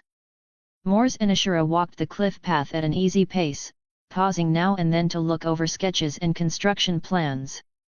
She leaned close, pointing out ideas for the main hall with the same enthusiasm she had shown since arriving a month ago. Their courtship, made official by Lorza and Lord Beric Dane, had changed the air between them lighter, warmer, laced with small touches and shared glances. They had drifted to the cliff's edge, skipping stones across the glittering water and trading jokes, when the sound of hooves carried toward them. 3 riders approached at speed: Jeremy, Karen, and Bedwick. The laughter died from Mors's lips as he caught sight of their grim faces. He turned fully, Ashura beside him, waiting as they reined in and dismounted. Jeremy wasted no time. "My prince," he said, voice tight, "you need to see this." He held out an unsealed letter from Doran. Mors frowned, opened the letter, and began to read. His eyes widened despite himself, then snapped up to Jeremy, who only gave a heavy nod. The weight of the words settled on him. Ashura, watching closely, stepped nearer, her brows knitting with worry. Mors read the rest with a hard expression before passing the letter into her hands. Her gasp filled the silence. When she looked up at him, her violet eyes were wide. They held each other's gaze, both understanding. At last, Mors spoke, his tone cold with disbelief. "I don't know what madness has seized Lord Dennis Darklyn, but to hold the King of the Seven Kingdoms captive over something as petty as a charter? This will likely see the end of his line." Jeremy's jaw was tight. "My prince, this doesn't bode well. If he carries out his threats, if he kills the king, there's no telling what chaos follows." Ashura's lips pressed thin as Karen and Bedwick stood silently, their faces grave. Mors thought for a long moment, the sea wind tugging at his hair. "It may not come to that. Still." His voice sharpened. "Jeremy, send a raven to Sun's pair. Tell them I ride for Duskendale. Prepare the eclipse. We'll go with a small force, only the best." Jeremy stepped forward, concern etched across his face. "My prince, I know you're skilled, but at the very least, let part of the fleet shadow you." Mors opened his mouth to refuse, but caught the earnest look in Jeremy's eyes. With a reluctant breath, he gave a small nod. "Very well." He turned to Ashura. "Ashura." "I'm going," she said at once. He sighed, part exasperation, part fondness. "And gods know I'd want nothing more than to have you beside me. But this will take me too near to King's Landing, and you know why I don't want you anywhere near that place. Please, Ashura. I'd rest easier if you were safe in Sun's pair until I return." Ashura lifted her chin, not pouting, defiant. "This is the second time you've sent me away. There won't be a third. I'm not some delicate southern flower, Mors. I'm a Dornish rose, thorns and all." That made him smile, even in the shadow of the news. He pulled her into his arms. I know. That's what I love about you. Her voice softened against his chest. Then be careful up there. He hummed an acknowledgement, released her, and turned toward the castle. Preparations had to be made. 1 week later. The Red Keep loomed faint on the horizon, its towers catching the last slanting rays of the sun. Within a few hours, they would reach Duskendale. They had been stopped by the royal fleet patrolling the waters, but once his identity was confirmed, they were allowed through. Being a Martell and one tied to the Targaryens had its advantages. Ready yourselves, men, Mors called, his voice carrying over the deck. I don't know what we'll find when we arrive, but expect tension. Aye, came the steady reply. Jeremy, standing close, let out a low breath. It's been years since I last sailed to this coast. I never imagined it would be for something like this. It feels as though the whole realm has gone mad. Mors glanced at him, noting again how adamantly he had refused to stay behind in Sunfort despite his new responsibilities as Castellan. Perhaps it has, he said with a sigh. I think this is only the beginning. The world will grow stranger yet. The Eclipse sailed on, carrying not only Jeremy but also Sir Karen Toland, Sir Idrinco, Sir Talor Sand, Horan, Kale, and Darrow of the Eclipse Guard. 7 former Spears of the Sun rode with them as well, sent at the order of Prince Lewin and Princess Lorza. Sir Davin Quar led that contingent, stern as ever. 3 hours later. The sight before them was a siege in full measure.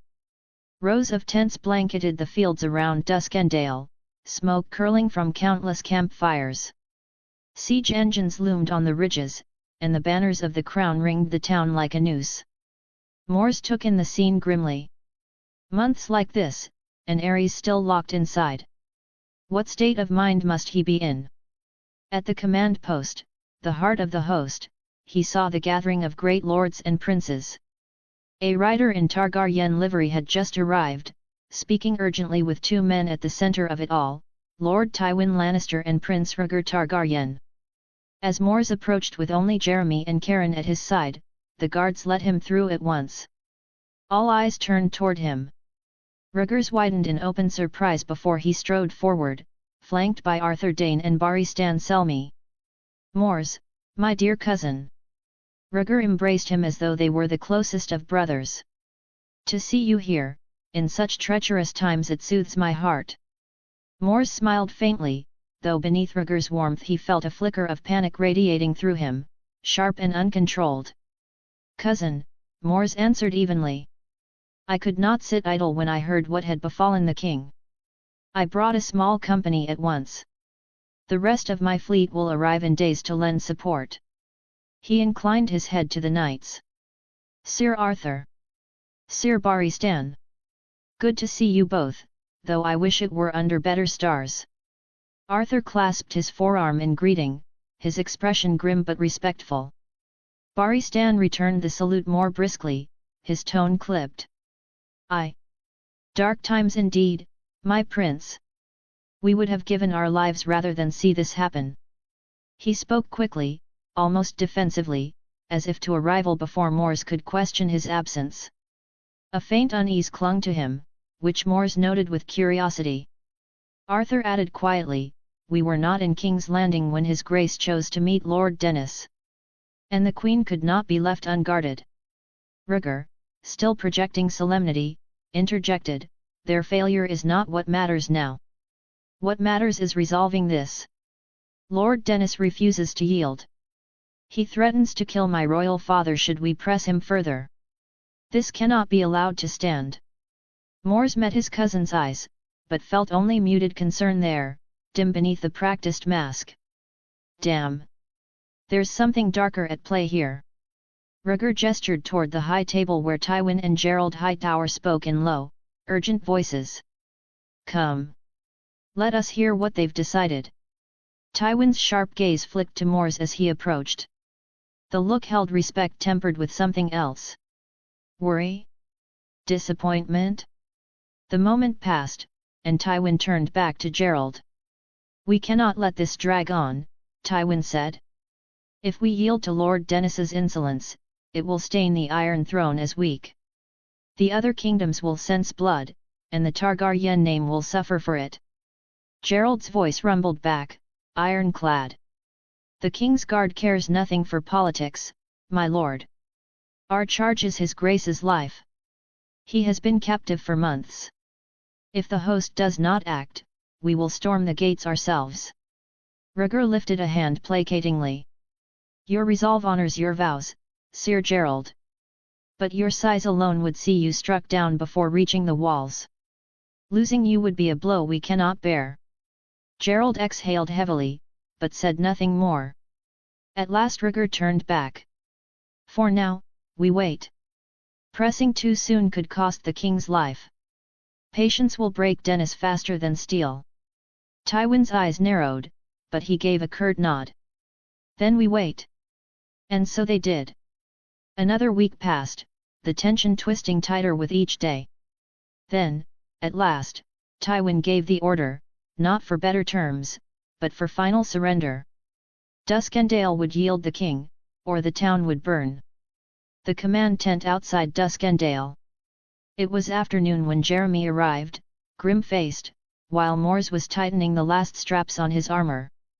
"My prince," Jeremy said, "I just got word from Arthur, Tywin is preparing to storm Duskendale. Barristan Selmy is offering another way a solo rescue attempt." Mors stilled, his mind racing. So this is it. Aerys lives through this and Barristan. Barristan remains Kingsguard even into Robert's reign. This must be how it happens. He rose at once. "Come. Follow me." The command tent was thick with tension when Mors was admitted. Lords and Kingsguard stood in a semicircle, voices sharp but restrained. He caught the end of the argument. Arthur Dane's voice carried steel. "No, Sir Barristan. If you must go, then I go with you or in your place. 2 blades will fare better than 1. I could help you extract his grace." Gerald Hightower stood nearby, jaw clenched, frustration plain. He was too slow for such work, and he knew it. Rhaegar's reply came low but firm. "No, Arthur. That is exactly why you must not go. You are still young, and your place is at my side. I will not risk another Kingsguard falling here." Gerald's voice rumbled like stone. "This is what we are sworn to, my prince. The Kingsguard stands or falls with the king." Barristan lifted a hand, quieting them. "Enough. I will go alone. If I fail, then it was never possible to begin with." The silence held until Mors stepped forward.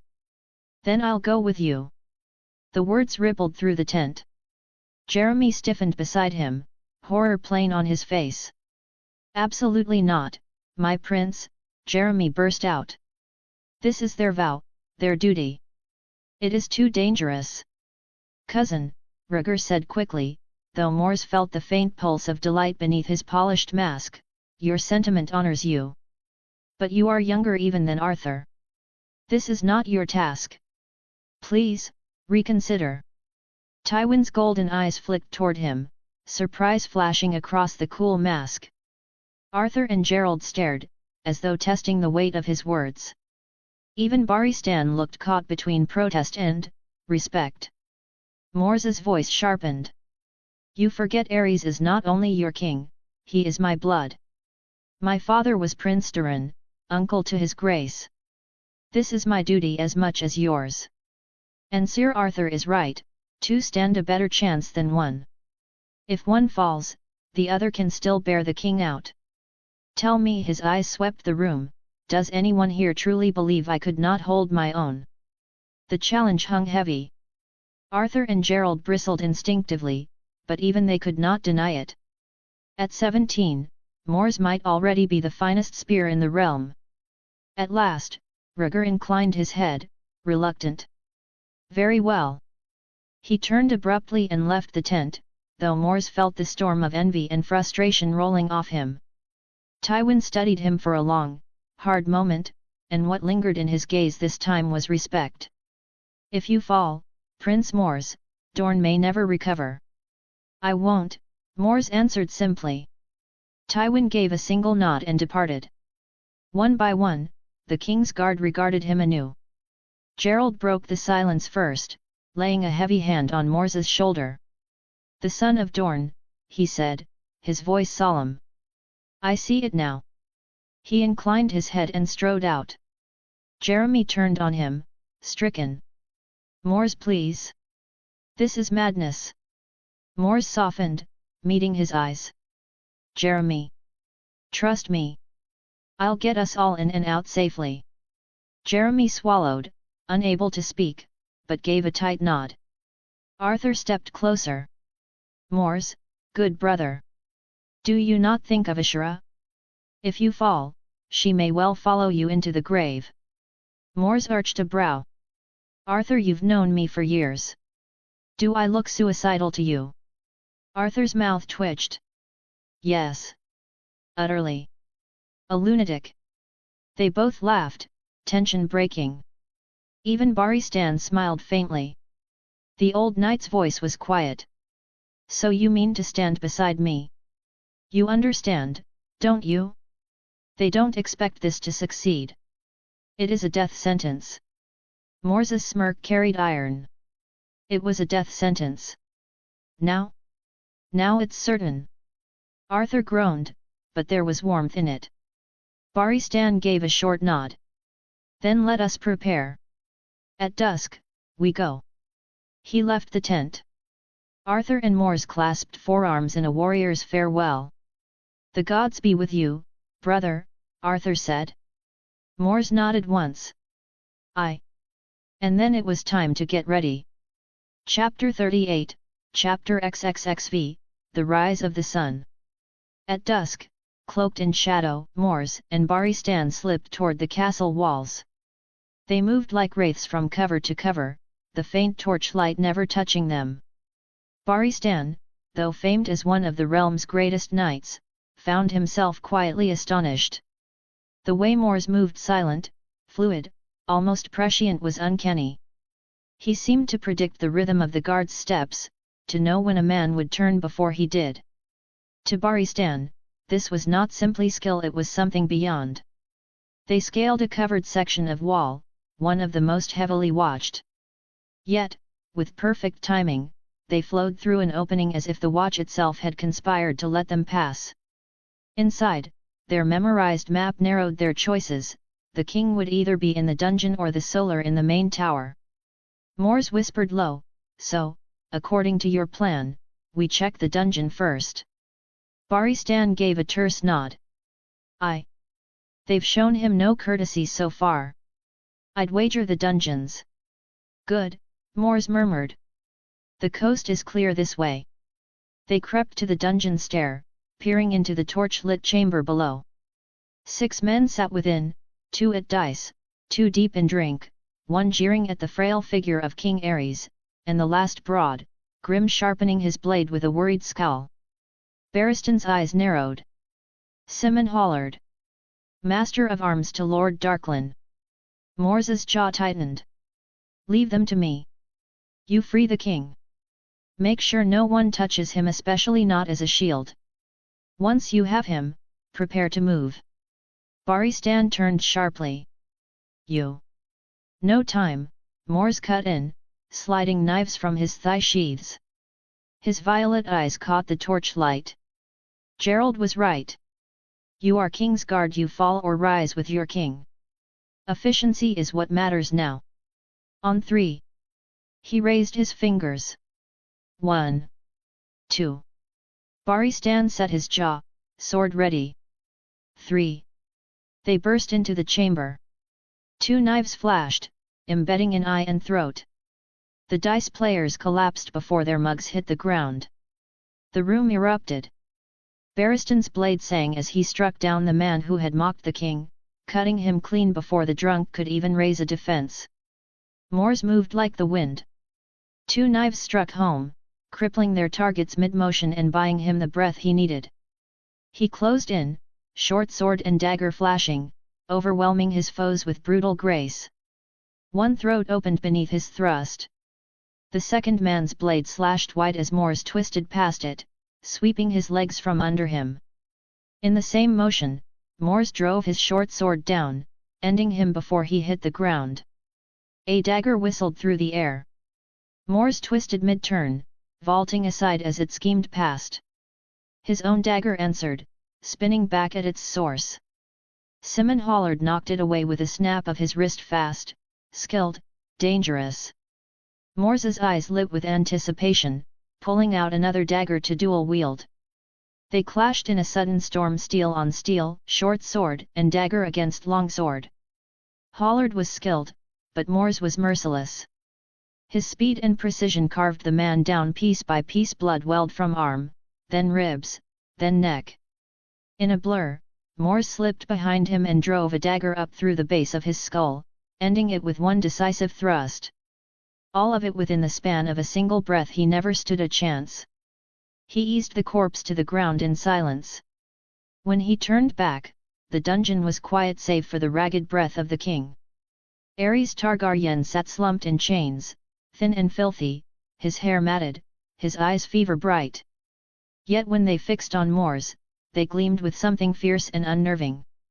Barristan, halfway through unfastening the manacles, froze for an instant, drawn instead to watch as Mors fought like a storm unleashed. "You came!" Aerys whispered hoarsely, then laughed, a high, broken sound. "Ha! You came! I knew it! I can trust you!" "Yes, good! Good!" His words slurred, his body trembled, but the manic light in his eyes lingered. Mors kept his tone soft. "We'll get you out. Barristan the chains. Quickly, we need to move." The king's guard blinked, as if snapping out of a trance, and bent back to his task with renewed urgency. As the chains fell, Mors's ears caught faint steps. He held up a hand. "Two men approaching. Wait." When they drew near, he struck like a shadow, slitting one throat, choking the other into silence before stabbing his heart. Both bodies were lowered gently to the stone. "Go," Mors hissed. They moved through the castle, taking advantage of the calm while it lasted. Mors whispered, "When the fire start, we hurry back to our entry point, this should make it easier." At the base of the main tower, Mors lit a fire flask and hurled it through an open window. Flames leapt instantly, smoke billowing upward. Bells rang, shouts erupted, and the fortress's focus snapped to the tower in chaos. "Now," Mors ordered. They retraced their steps, cutting down stragglers with clean, merciless efficiency. Barristan and Mors bore Aerys between them, the king half collapsing with every step until at last he drifted into unconsciousness, spent from fear and sudden release. Now and then a whisper escaped his cracked lips, fragmented, fevered mutters. "Burn them! Kill! Drag in!" They slipped back through the walls, the sea breeze carrying smoke and cries behind them. Mors cast one last glance at the burning keep, the sky paling with dawn, then at the back of Barristan carrying the king. "Forgive me, Barristan. This should have been your moment to shine. But I need some of that influence for myself and for Dorne," Mors thought grimly, the weight of consequence pressing against his chest. "I wonder what this will change in the days to come." The camp was alive with shock and celebration. The king was saved. Prince Mors Martell of Dorne and Sir Barristan Selmy, one of the finest knights of the king's guard, had slipped into Duskendale's walls and brought Aerys out alive. That Barristan had done it was almost expected. Songs already called him the bold. But that Mors, a Dornish prince not even 18, had gone with him, that was something else. It spoke of blood ties between the crown and Dorne, and of a youth becoming something far more. At Lanny Sport, he had won glory in sport. Here, in war, he had carved it into reality. Rumors of his feats in the stepstones no longer seemed Dornish propaganda. The Prince of Dorne had rescued his cousin, the King of the Seven Kingdoms. Songs would remember it. By dawn, Lord Dennis Darklan had opened his gates, begging for mercy. He found none. The next morning, King Ares too stood unsteady, washed and robed, though frail, his eyes too bright. Before him knelt the shackled court of Duskendale Lord Dennis, Lady Cyrilla of Myr, their kin, and sworn allies. "Tell me, little lord," Ares hissed, spittle flying, "have you more taunts?" "Another wish." "Your grace," Dennis whispered, trembling. "Mercy." Ares's lips twitched, and then he broke into laughter ragged, rising, until it shook his whole frame. The camp fell silent at the sound. He coughed harshly, then straightened with sudden fury. "Mercy? There will be no mercy. Were it not for my king's guard and for Mors, your treason would have ended me." His finger stabbed toward Gerald Hightower. "Execute them all. Every Darklan, every Hollard with ties to this treachery. Let their name vanish from the realm." Gasps rippled through the lords gathered, but none spoke. Ares's gaze found a child among the prisoners. His voice turned shrill. "You, little wretch, was it amusing to pull your king's beard? You'll die on the rack. Let the realm hear your screams." Then Cyrilla. His face contorted. "And you, Myrish witch, you will burn." His laughter rang high, breaking into coughing fits. "Take me back to my tent. Mors, walk with me." Mors's stomach tightened, but he obeyed. The king's tent. Ares lay down heavily, then waved everyone out save Gerald Hightower and Mors. His muttering never ceased. "Tywin. Rhaegar, they thought to be rid of me. They should burn. No, not yet, too useful, but snakes, all of them." At last his fever-bright eyes focused. "Mors. Only you can I trust. Yes, the king's guard are sworn, but you are loyal, blood and fire both. If only you could be my dragon knight." Mors swallowed. That was the last thing he wanted. But Ares rambled on. "No, no, not a guard. Too small for you. Bigger things. Rhaegar thinks himself so clever, but he hides behind smiles. He'd never dare face me. Ha! But you, yes, you." Mors forced his voice steady. "Your grace. My advisor." Ares crowed, startling him. "Yes. You'll be my personal advisor. Gerald, did you hear?" Gerald gave a slow nod. "Yes, your grace." Ares's mood shifted again, suddenly intent. "In Duskendale I thought long. Why did this happen? Why would Dennis turn traitor? Then I remembered your letters, Mors, about the Stepstone pirates, about Myr. Of course. It was them. Myr and the others, furious I backed Volantis. Dennis was their pawn. And Tywin, Rhaegar, they must have been part of it too. But you." His grin spread, almost boyish. "They never counted on you. My secret weapon." Mors's thoughts raced.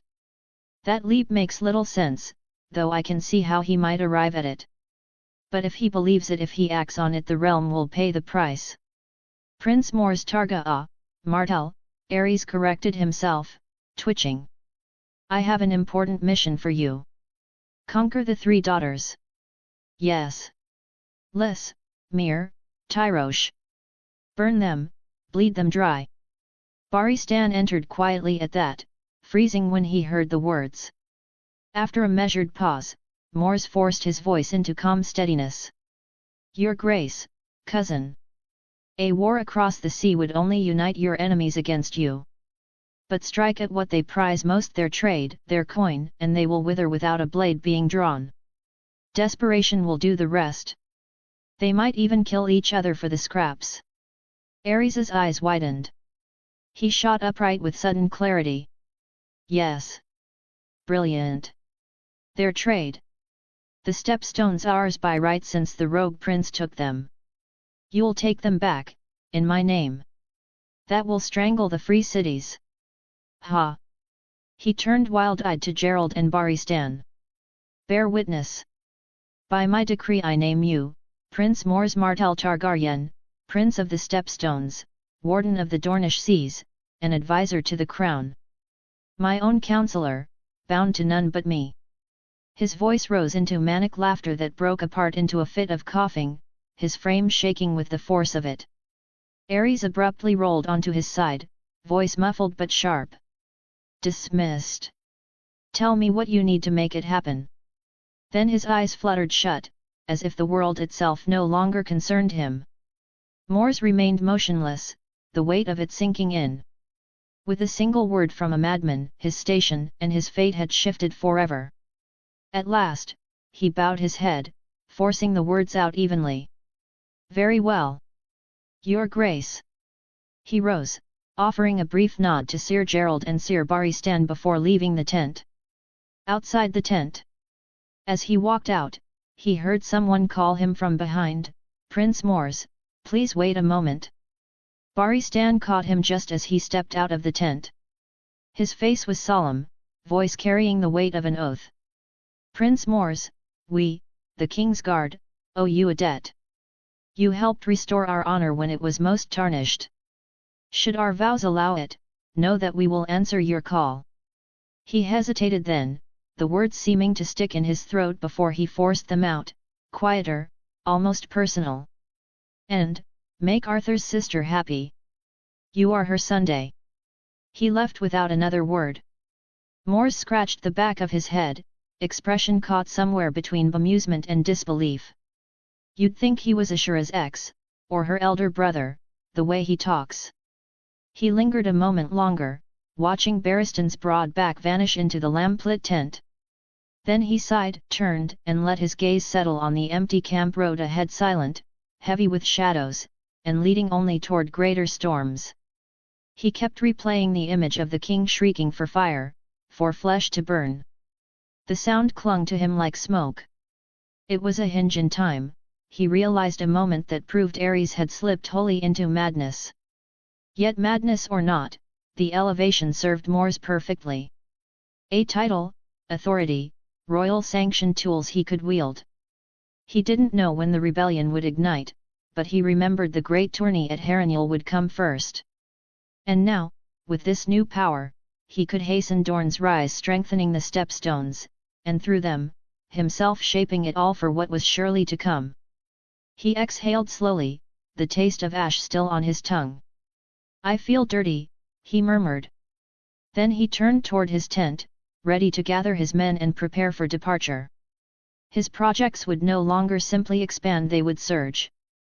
Chapter 39, Chapter XXXVI, The Prince of the Stepstones. 2 weeks later. Mors, now Prince of the Stepstones, arrived at Sunspear in the late afternoon. He had spent 2 days in King's Landing, negotiating for supplies to fuel his projects and striking bargains for more ships to swell his ever-growing fleet. The king's words still echoed in his mind, ask for what you need. Cousin or not, Mors had not been shy. Jeremy had remained behind in the capital, overseeing contracts and shipments to ensure that everything they required would be secured and delivered without delay. Waiting for him on the pier was nearly the whole family and council, Princess Lorza, cane in hand, Doran, with the radiant Melario at his side, her belly heavy with child, Elia, Luin and Manfredi, Ashura, Alyssa, and Ario standing close, Sunspear's small council, and most surprisingly Oberyn, freshly returned from Old Town after word of Mors's new title had spread like wildfire. Lorza stepped forward first. You are no longer merely my son, she said warmly, but a prince in your own right. Equal in station, and soon to rule your own seat. It is only right that Sunspear welcomes you as such. Mors inclined his head, touched. Thank you, mother. Though I'll never be your equal, merely your son, trying to make you proud. Oberyn clapped him on the shoulder with a grin. 7 hells, brother, you've managed to make me look lazy. Rescuing kings, building fleets, founding outposts, what's next, Crowning yourself king of Westeros. Laughter rippled through the group, but Mors caught the shadow in Lorza's smile. Her clothes hung looser than they should, she was wasting away, her cane more a necessity with each passing month. He had poured his aura into her time and again, easing her pain, slowing the decline, but deep down he knew the truth. The slow rot. Diabetes, in the terms of his old world. He had begged her to cut back on sweets, and she had reluctantly, but it was no cure. And he was no doctor. Insulin, he remembered the word, but what was it, truly? How was it made? What treatments had once existed? In this age, there were none. She was going to die. The knowledge gnawed at him, a cruel reminder of what it meant to live in a world trapped in its own medieval shadows. That night, Sun's pair held a feast in his honor. Wine flowed, music rang through the halls, and laughter carried late into the night. Mors danced with Ashura and Elia, sparred words with Alyssa, toasted with Doran, Oberyn, and Manfrey, shared soft words with Melario, and knelt to kiss Lorza's brow. It was the closest thing to peace he had known in years. Later, when the feasting gave way to music on the balconies, he found himself with Ashura beneath the stars. The warm breeze tugged at her dark hair, and her violet eyes seemed to glow in the moonlight. Without warning, she struck him hard on the arm. "Ow, what was that for?" he asked, rubbing the spot in mock injury. Her eyes were wet, her voice trembling with anger and fear. "Are you suicidal? Why would you throw yourself into something so dangerous? Duskendale could have killed you, Mors." He blinked, then gave her a small, wry smile. "Ashura, you know my strength. If I hadn't been sure, I wouldn't have gone. I don't take risks I can't win." She shook her head, voice breaking. "That doesn't matter. You rescued the king in front of half the realm, and the other half heard the story by morning. You're standing out more and more. I'm afraid someone will try to kill you for it." Her words tumbled into a sob as she wrapped her arms around him fiercely. Mors stilled, then slowly returned the embrace, resting his chin against her hair. "She's thinking about the assassins. Afraid more will come, afraid she'll lose me." The realization cut through him, sharper than steel. "Through my aura I can feel it, her love, fierce and consuming, overwhelming. I've never felt anything like it. But her fear runs just as deep, almost desperate." He drew back just enough to meet her eyes. Tears glimmered there, raw and unguarded. He kissed her slow, steady, with certainty enough to quiet the trembling in her body. When they parted, he smiled softly. "I love you, Ashura. Having you beside me, it's the greatest gift this life has given me." Her answering smile was luminous, her eyes fixed wholly on him until a flicker of mischief broke through the tears. "Who said I was yours? Prince or not, you'll have to work harder, Sonny, if you want me." But the spark in her gaze betrayed her. She already was. He laughed, bowing slightly. "Then let me earn another chance, my lady. May I have this dance?" Ashura dipped into a mock curtsy, the violet of her gown shimmering in the torchlight. "If the Prince of the Stepstones insists. I suppose I have no choice." And so they danced beneath the stars, beneath Sunspear's banners, while laughter and music filled the halls behind them. A night of celebration, of joy, of family. A fleeting interlude before the storm that waited beyond the horizon. Early morning, Sunspear training grounds. The air was still cool, the pale gold of dawn spilling across the sands. From the balcony above, the sea could be heard rolling against the cliffs, but in the yard below it was only steel and laughter. 5 figures stood at the center of the training circle, all armored in padded leather and steel helms. 4 faced one. Mors. Before him stood Sun Martell, spear in hand, flanked by Oberyn with his twin blades, Manfrey with sword and shield, and Hota towering, grim, his great axe resting easily in his grip. On the sideline, Doran stood with arms crossed, watching with the calm of a judge. Beside him, Ashura and Alyssa were laced in lighter training gear, stopping their morning's drills to watch the spar. Mors tilted his head, his smirk plain even through the grill of his helm. His violet eyes lingered on Lewin. This brings me back, uncle. When you first started training us. But 4 against 1? Thank you for the faith, though isn't this a bit much? Lewin's spear twitched like a serpent ready to strike.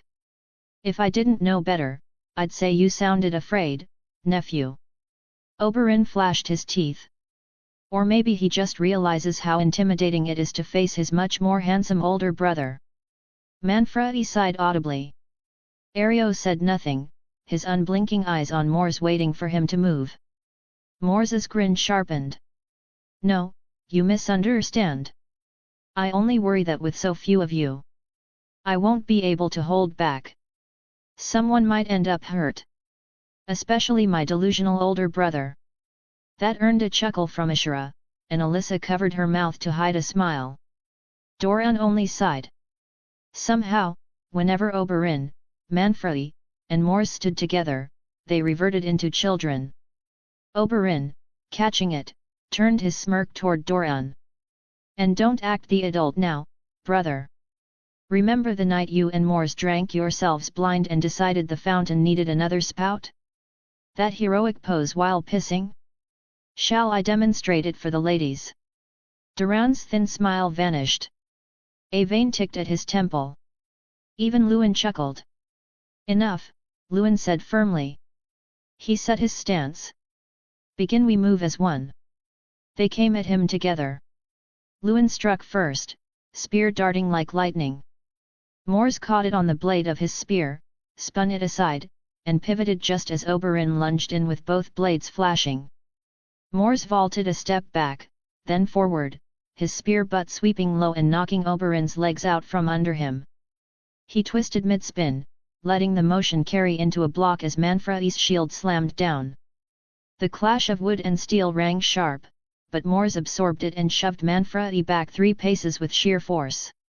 Ario moved then sudden, brutal. The great axe roared through the air, but Mors slipped beneath it, using the haft as a springboard to vault up and over the giant's shoulder. He landed behind him, kicked, and sent the mountain of a man stumbling forward. Lewin pressed him, spear darting again and again. Mors flowed around it, every movement precise, letting the point scrape air instead of flesh.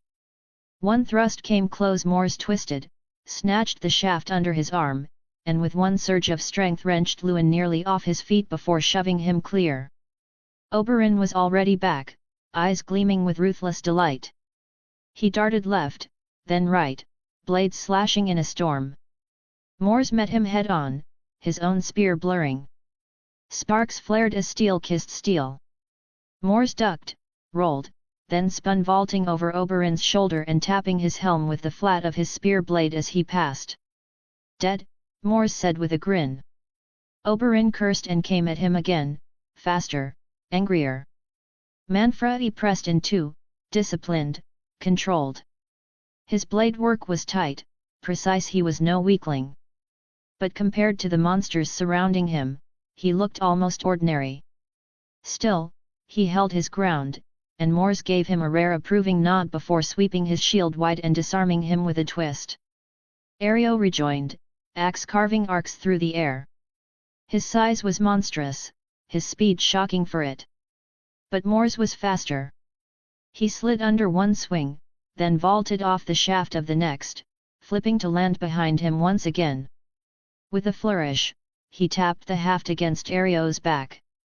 Dead again. Even Lewin cracked a smile at that. The clash raged on for minutes, but there was no doubt who owned the circle. Mors seemed to glide through the spar, a dance of steel and death. Vaulting over heads, spinning around thrusts, flipping off shoulders, his athleticism was as breathtaking as it was merciless. By the time Lewin called an end, sweat gleamed on all 4 of his opponents while Mors, barely winded, spun his practice spear in a casual flourish and set its butt against the sand. Doran's lips curved into a faint, approving smile. Dorne has never been more dangerous. Ashura said nothing, but her eyes never left Mors, her smile soft and radiant. Alyssa only shook her head with a dry laugh. Monsters, the lot of them, she muttered under her breath.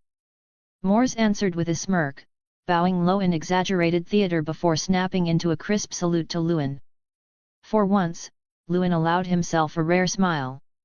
He gave a single, firm nod before turning and striding out from the grounds. Mors followed Oberyn back to his chambers, curiosity piqued after his brother had mentioned a gift following their spar. Knowing Oberyn, it would hardly be anything ordinary, though that was half the reason Mors had come. Inside, Oberyn strode to a carved chest near the patio and hauled it onto the table. He glanced at it with a mischievous smile, then gestured for Mors to open it. Mors lifted the lid. His eyes widened, his breath catching. He looked sharply at Oberyn. "Why, exactly, did you give me a head?" Oberyn threw his head back and laughed, delighting in his own wit. "Because I feared yours was getting too big for your shoulders and thought you could use a smaller one." He wheezed with laughter at his own joke. Mors only stared, unimpressed, until Oberyn finally calmed. His smirk turned cold, almost cruel. "That, little brother, is the face of the man who has been trying to have you killed since you were a boy." Mors's expression hardened, his gaze dropping to the severed head with anger simmering behind his violet eyes. "Who was he?" "Archmaester Violin," Oberyn spat, the name sour in his mouth. "The bastard led a ring that's been quietly culling dragon seeds and children suspected of gifts. Anything that might threaten the Citadel's grip on their so-called learning. I arranged a little accident for his closest associates, snuffed them all at once. But Violin, him, I wanted to finish myself. He was the head." Mors was struck silent, his thoughts whirling. He could only stare at the relic of hatred in the box. Oberyn's jaw clenched. He spat at the severed head and muttered, "He got off too easy. No one touches my family." The fury in his eyes was fire, unshakable. Finally, Mors looked at him, his voice low but sincere.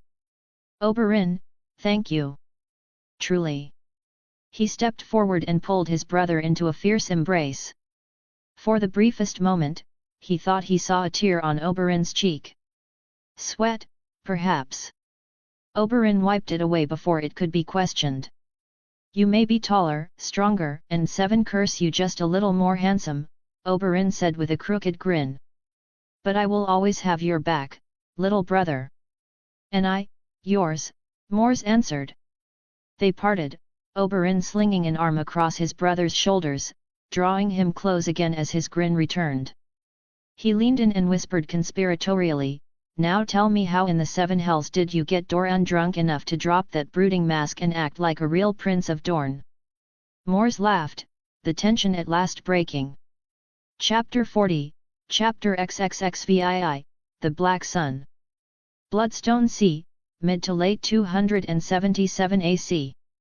2 months later. A battle was raging across the waters. Arrows hissed through the air, cutting into the decks of 3 pirate ships making a desperate bid to escape. 3 others had already been subdued through sheer overwhelming force, and those still left ashore were broken under Sir Bedwick's brutal charge. On Mors's flagship, the crew worked the great ballista into position. With a deep creak of timber, it released a massive iron ball chained to its twin, whistled across the gap and slammed into the mast of the largest ship in the fleeing formation. Wood shattered. The mast toppled, dragging canvas and rigging down into the sea. The ship lurched, slowed, and finally drifted to a dead halt, left a helpless carcass on the waves. The pirates panicked. Some scrambled to lower small boats, only to be cut down by withering arrow fire. A few leapt into the sea, thrashing toward the other 2 ships still running for open water, but most floundered, some vanishing beneath the waves. 3 intermediate galleys bore down on the fleeing vessels.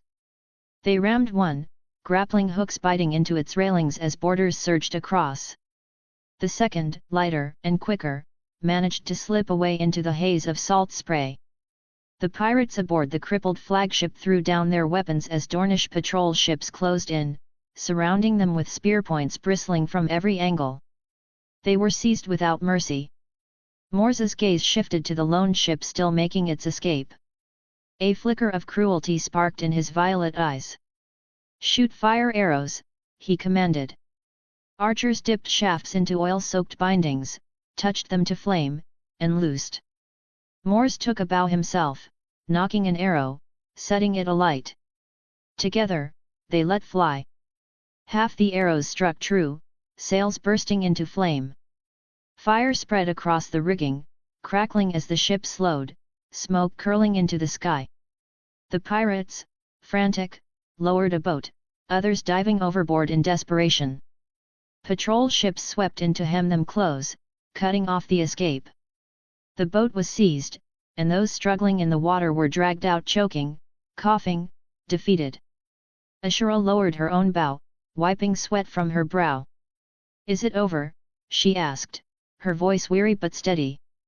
Mors looked over the captured ships, then back toward the island. Slowly, a smirk tugged at his lips. "Almost. Let's do one more sweep." He turned to Quirin, who stood waiting just behind. "Same order. Get those prisoners to the island. They've just volunteered for free labor." It was late afternoon when Mors stood at the prow of his heavy warship, Ashura armored at his side as their fleet swept through the northern stepstones. With her hair bound in a high ponytail and clad in Dornish light armor, she looked every bit the warrior, and Mors quietly approved of the sight. They were performing a final sweep of the waters around Bloodstone, an island steeped in history. Once the seat of Daemon Targaryen, the rogue prince, during his brief reign as king of the Stepstones, it had long been regarded as the region's traditional capital. Though he had no intention of making it his main seat, Mors intended to secure it as one of 3 major command stations, alongside Torturer's Deep to the east and Dark Den to the south. To the west, near the Dornish coast, he planned a smaller outpost to serve as a staging ground. Each command station would be led by an appointed commander granted the standing of a landed knight, though bound to office rather than inheritance. Mors would retain half of the fleet under his direct command, the remaining half would be divided evenly among the 3 stations. Their task was to suppress piracy and enforce tolls on passing traffic. This was, after all, one of the most strategic waterways in the known world. Free Cities vessels would be required to pay safe passage tolls, Westerosi fleets would be granted reduced rates, and Dorne's ships would pass freely. Myr, singled out for its backing of the pirate lords, would face expanded tariffs and the occasional pirate attack that claimed a ship or 2. Letters outlining these terms had already been sent to the Free Cities. Resistance had proven mostly minimal. Aside from a few diehard captains like those just put down, most pirates abandoned the islands once they realized which way the tide was turning. The reinforcements and supplies sent from the Crown had proven invaluable, and on this sweep of their 2-month campaign, the fleet had now been at sea for 2 weeks without returning to Sunfort. Once the islands were secured, each commander was assigned a force of 2 heavy warships, 3 intermediate galleys, and 15 light patrol ships supported by 200 men at sea and a garrison of 100 on land. It was not an ideal strength, but it was a solid start, more than enough to sweep the Stepstones clean and make Mors's new rule over them absolute and unmistakable. Sir Bedwyck Euler had been promoted to commander of Bloodstone, with Sir Karen Toland appointed as the new master of arms and captain of the guard. Sir Indroko took command of Torturer's Deep, while Sir Talor Sand was given Dark Den. The boys were moving up in the world. Oberyn had joined Mors on his return voyage from Sunspear to Sunfort, remaining for 2 weeks before continuing his exile in the Free Cities. This time, he agreed to settle in Myr. Auraborne Sand, one of Mors's spy masters, accompanied him with a hand-picked team tasked to dig deeper into Myr's intrigues, to uncover who had sent the advanced glass formulas and, if possible, to sow even greater dissent among their rivals. Mors gazed out over Bloodstone's shores, circling once more before finally speaking. I think that's it. Bedwyck is settled in. We've been gone too long, it's time we returned home." Ashura's smile brightened at the word. "Home, yes. Let's return home." She slipped her arm through his and leaned close. Mors turned to Karen, standing guard just behind him. "Tell Daven to set sail for Sunfort." We return with haste. After a pause, Ashura murmured, by the time we arrive, we should hear news of Melario. She must be due by now. Mors sighed, though his expression softened with fondness. I truly think you should have gone back to Sun's pair to be with her. I know how much you've been worrying. She huffed lightly. And as I said before, you're not leaving me behind. We'll meet your nephew or niece together when we return. Mors's lips curved. Remind me, what was it you were doing back in Sun's pair? Elia's lady-in-waiting, wasn't it? His smirk gave him away. Ashura turned her head, feigning offense, a faint flush rising. Don't play dumb, Sonny. You know why I went to Sun's pair, the same reason I'm here with you. Her voice dropped to a softer note. Mors laughed, drawing her against him. All right, all right. I'm only teasing. Even I'm not that much of a blockhead. Ashura shot him a triumphant look. Good. Keep that up, and when we're married next year, I might even let you win a spar once in a while so you don't grow too discouraged. His lips twitched. Yes, that, as long as you don't kick my shin, we're perfectly fine. Her face lit brighter from embarrassment at that, and Mors couldn't help but laugh joyfully at her reaction. Sun's pair, 1 week later. Mors, Dorne, Ashura, Melario, Elia, Lorza, Alyssa, and Jeremy looked on as a wet nurse fed the newborn princess Auraborne Martell. He wished he could say she looked like some radiant Persian princess from a tale, but the truth was far less flattering. She looks like a piece of meat, a breastfeeding piece of meat. Yet, I probably shouldn't say that out loud. His eyes flicked toward Ashura, Melario, and Elia as they fussed over the infant, then happened to meet Duran's gaze.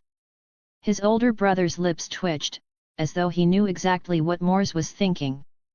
Mors gave him a nervous smile and quickly turned back to the baby. He still couldn't quite believe what Doran had told him earlier. Mother has been in talks to finalize a betrothal between Elia and Baelor Break. He stopped himself mid-thought. Break wind. Gods, I really need to stop calling him that if they're actually going to marry. Right, right. Lord Baelor Hightower. Respectable. Serious. Not a walking joke. He exhaled, shaking his head faintly. And Elia, despite having her heart set on rigor, seems to be accepting of this match. Hopefully it works out, it's for the better. Relief washed through him. At last, one of his greatest goals was accomplished. Still, his mouth twitched. It seems Doran took my warning seriously and managed to sway her. Maybe her failing health made her loosen her grip on those royal aspirations. As he stared at the infant, a darker thought pressed in. I don't remember this name from the show. Auraborne Martell, and Willis Tyrell, Garland Tyrell, he was born earlier this year too. And Asha Greyjoy? Who even is that? She could be Yara's sister, but is that really the case? No. It doesn't line up. I've been avoiding this, but the truth is clear. He swallowed hard. This isn't the show. This world's different. He forced a smile at the tender scene before him, though it felt thin, a bit fragile. And that means my plans might not be enough. For a moment, the weight of every choice pressed on him. But then Ashura glanced his way and offered a bright smile. He couldn't help but return it, and in an instant her laughter followed, joined, to his surprise, by even the stoic Alyssa and Lorza. It doesn't matter. This is the real world. I'll keep fortifying the stepstones, securing every channel and outpost until no ship dares breathe without our leave. I'll strengthen Dorne ships, soldiers, supply lines, all of it, and I'll broaden the spy network, from Mere to King's Landing, so nothing moves in Westeros or Essos without my knowing. When the storm finally breaks, we won't be caught unprepared. We will be ready. As the thought crystallized, Mors felt something within him shift, as though a weight had fallen away and a beast had been unchained. The air itself seemed to change. Those around him turned, startled, as if sensing the surge of conviction radiating from him. Mors only smiled, calm and certain. He gave a small, silent nod, then returned to enjoying the moment with his family. After baby Ariane was laid to rest, the group split off. Elia, Ashura, Melario, and Alyssa drifted to the courtyard to share tea. Jeremy and Lorza retired to her solar for wine. Mors and Doran, however, took to the patio for a quieter conversation. In the hallway they passed an elderly servant struggling to polish the floor beneath a painting of a shadowed black sun hanging in the night sky. Ominous Mors thought as his gaze lingered on the image. Leaning on the rail, staring out into the night sky with a cup of wine in hand, Doran began without preamble. It was House Yeronwood, and House Will. Mors glanced at him, confused, until the truth struck. His eyes widened. You mean the traitors? You managed to make the captive talk. His tone left no room for doubt. Doran gave a grave nod. Their families were being held hostage. Fear pried their lips open. Not that it mattered by the time we knew, they were likely already dead. Regardless, everyone talks, eventually. Mors said nothing. He didn't like the cold certainty in Doran's words, but he understood it. What's the plan, then? What are we doing next? Doran chuckled softly, though his eyes remained hard. We will handle it as the Dornish as House Martell has always handled backstabbers and traitors, with utter ruthlessness. You, on the other hand, are Prince of the Stepstones now. This has nothing to do with you. Mors's jaw tightened, about to argue, but Doran raised a hand to stop him. Mors, you will always be Mors Martell. But you also bear a charge from the king. If we allow another region, even one under your command, to be drawn into our internal strife, it weakens Dorne's sovereignty. Leave this to us. The noose is already tightening around Yeronwood and Will, and they don't even feel it yet. Uncle Lewin and Manfredi are already at work. He offered a small smile, patted Mors on the shoulder, and walked away, leaving him alone with his wine and thoughts. He's right, Mors admitted to himself. I already made my choice.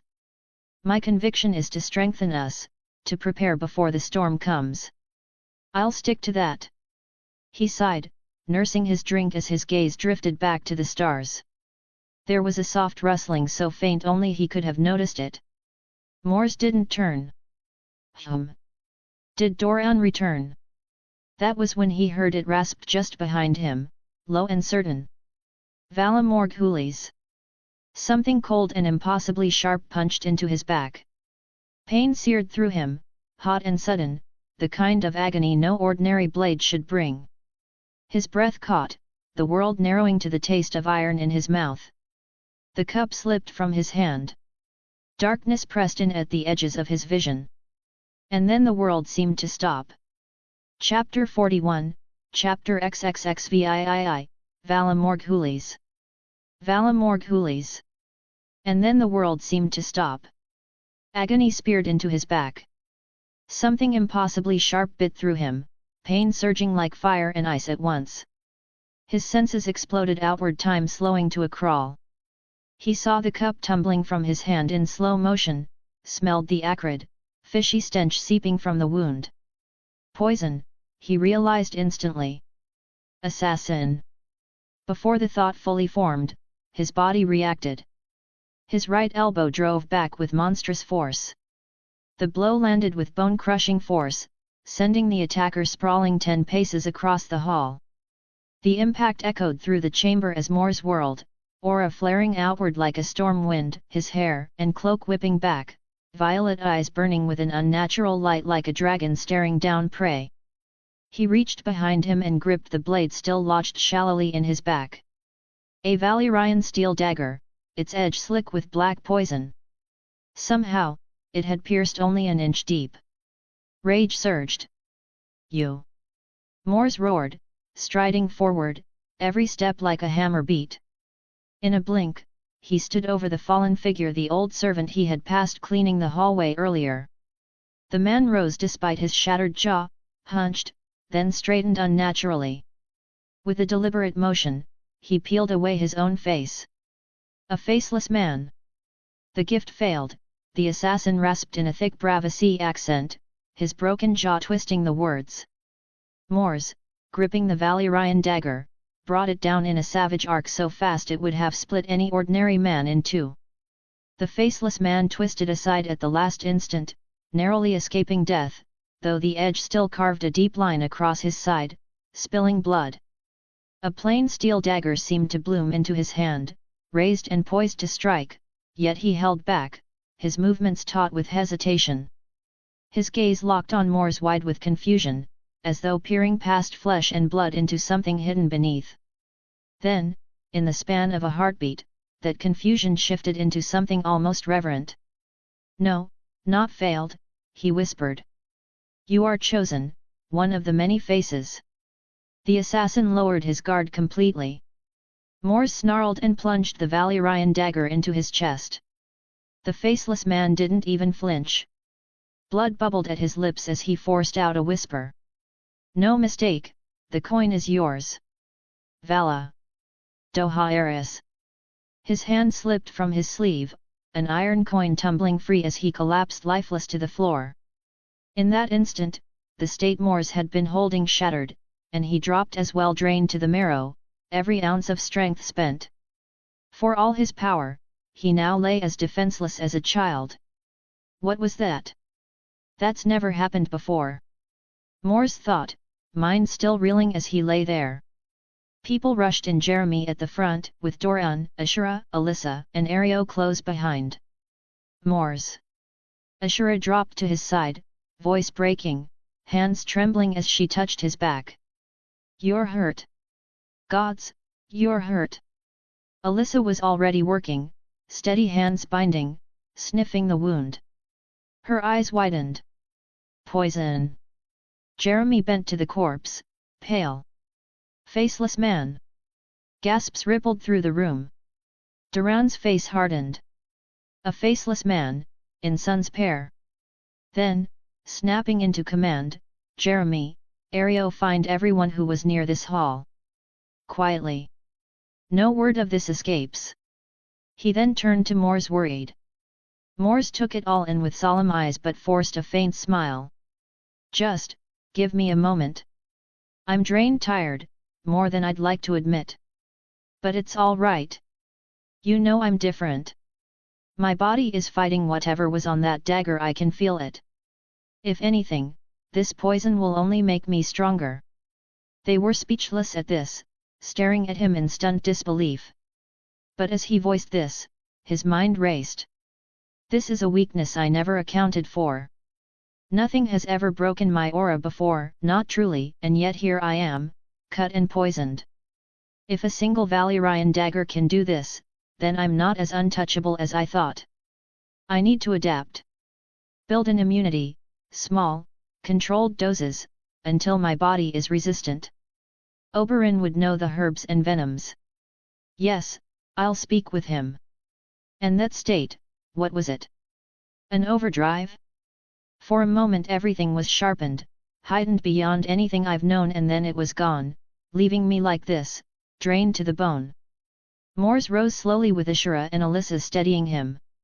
His body felt heavy, every step an effort, and he knew the moment he touched a bed he'd collapse into it. Yet even through the weariness, he could already feel the slow pull of recovery in his veins. He would mend, though for the next few days, he would remain weakened. Jeremy's voice cracked with disbelief as his eyes fixed on the Valyrian dagger. "You were stabbed by a poisoned Valyrian dagger, and you live? You're even walking." Mors bent to retrieve the coin and dagger, straightening with effort. He met Jeremy's and Duran's stares, a faint smirk tugging at his lips. "Hobbling, more like. But yes, it seems so."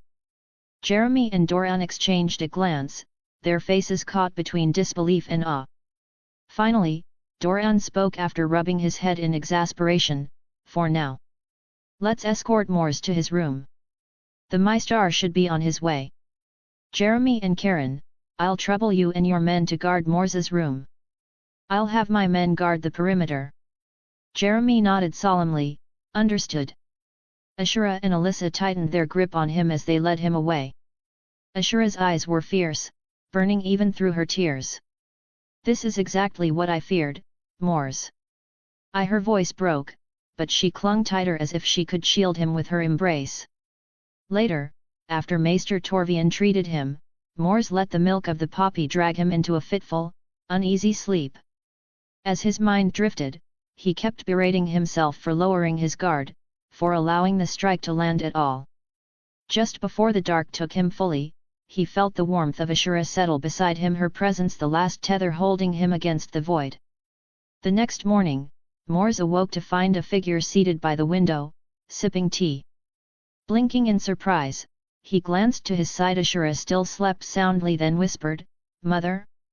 What are you doing here?" It was still early, the sky outside just beginning to pale, but Lorza gave no answer. Mors rose quietly, moving with some difficulty, and lowered himself into the chair beside her. They sat together in silence, the hush of dawn wrapping around them, until at last she set her cup down with deliberate care. "Someone tried to kill you," she said at last, her voice low but steady. Then, softer, her composure cracking just a little, "Kill my boy." Mors nodded, voice low, eyes fixed ahead. "Yes." Again. "They sent a faceless man," Lorza continued, her tone heavy. "Do you know what that means?" Mors hesitated, then gave a half-smile. "That they really wanted me dead." Her look silenced any attempt at humor. "And," he added more soberly, "that whoever ordered it is either very rich, very powerful, or both." She didn't reply immediately, lost in thought, before giving a faint nod. "Correct. Do you have any ideas?" Mors frowned, mind turning. "There are a few possibilities. I've been busy lately." "That you have," Lorza said quietly. "Let's hear them." He sighed. "Some of the free cities may not like what I've done securing the stepstones, collecting tolls. But they have more to lose if my order collapses. Only Mir has real motive, but they've been in too much chaos to act." "Low probability." Lorza hummed, then nodded. "Who else?" "Bravus, perhaps the Iron Bank," Mors said after a pause. "They meddle when it suits them, but they've no reason to move against me." "Not them." Lorza listened in silence. "Tywin, and Rhaegar." At that, Lorza turned sharply, frowning. "What about them?" "You know of my ability to sense strong emotions," Mors said carefully. Her brows furrowed, but she nodded. "I felt it. Both Tywin and Rhaegar wanted the king to die. Perhaps they were merely fishing in troubled waters, or perhaps they engineered the crisis themselves. But they did not want Aerys rescued. Especially Rhaegar." Lorza's eyes widened, urging him to continue. "Maybe there was an arrangement marriage, perhaps." Tywin seemed motivated by practicality, his grudge with the king set aside. "But Rhaegar?" Mors's gaze darkened. "There is something wrong with him. Something dark. He worries me." "That's why you wanted Elia kept from him," Lorza said with certainty. "You think it was Rhaegar?" Mors hesitated. "Nothing is certain. But the emotions he projects toward me are extreme, as though I'm his nemesis. Jealous of me, possessive of what I have. It's strange. I can feel his desire to kill me, and to be me. That, combined with his status, influence, and wealth.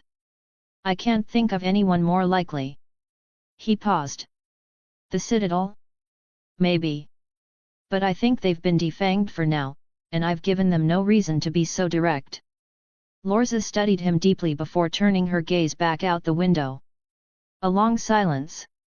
"Are you going to kill him?" Mors considered. "It may be worth thinking about." Lorza sighed and rose, steadying herself with her cane. Mors immediately moved to help. She looked up at him. "Bend down a bit, I can't reach." He leaned, and she kissed his brow. Warmth spread through him, softening the moment. "You are a great lord now," Lorza said, pride in her voice despite her frailty. A prince in your own right. Be careful. And remember, though you wear Targaryen features, you are Martell. You always have a home here, and the strength of Dorne behind you. Never forget, unbowed, unbent, unbroken. Whatever path you take, see it through with conviction. She started for the door, but paused. By the way, the corpse of the faceless man is gone. Be careful. Then she left, maids guiding her thin, weakened frame. Mors watched her go, an ominous heaviness settling in his chest. It felt like a farewell. He sighed and turned back to the bed. Are you going to keep pretending to sleep, my moon? Ashura lowered the blanket from her face, smirking faintly. No pretending, I was simply resting my eyes. I didn't want to intrude. It was heavy, Mors finished, sitting beside her. But I think mother knew you'd wake, or already were. This was her way of showing you that you belong here, that you're one of her people now. Ashura smiled, kissed him softly, then drew back with worry in her eyes. Do you think it was Rhaegar? Do you think more faceless men will come? Rhaegar, it's possible, Mors admitted. But not certain. Regardless, we must be careful. They held each other in silence until Mors, after hesitation, spoke again. As for the faceless men, I don't think they'll come after me again. Something about what he said before he died, it felt different. He reached into his pocket and pulled out the coin. It was unremarkable at first glance, dull iron, small, worn smooth with age. Yet its weight seemed far greater than its size. One side bore the bearded face of a man, expression unreadable, stern one moment, mocking the next as the light shifted. The other was etched with curling Bravici letters, nearly worn away. This coin, Mors said softly, might be useful one day. Ashura's eyes widened. I saw that yesterday. What is it? He mulled his answer. Consider it a token, a pass. With it, one can reach the faceless men. It offers protection, of a sort. It's obscure, but that's what I recall. Ashura nodded slowly, wide-eyed with awe and unease, then she rested her head on his shoulder, silent for a moment. The morning light edged its way into the room, painting the walls with gold. The storm of the night before seemed distant, yet its shadow lingered in both their hearts. Mors, she murmured, whatever comes, promise me you won't carry it all alone. He looked at her, violet eyes softening at her plea. I promise, though you know me too well.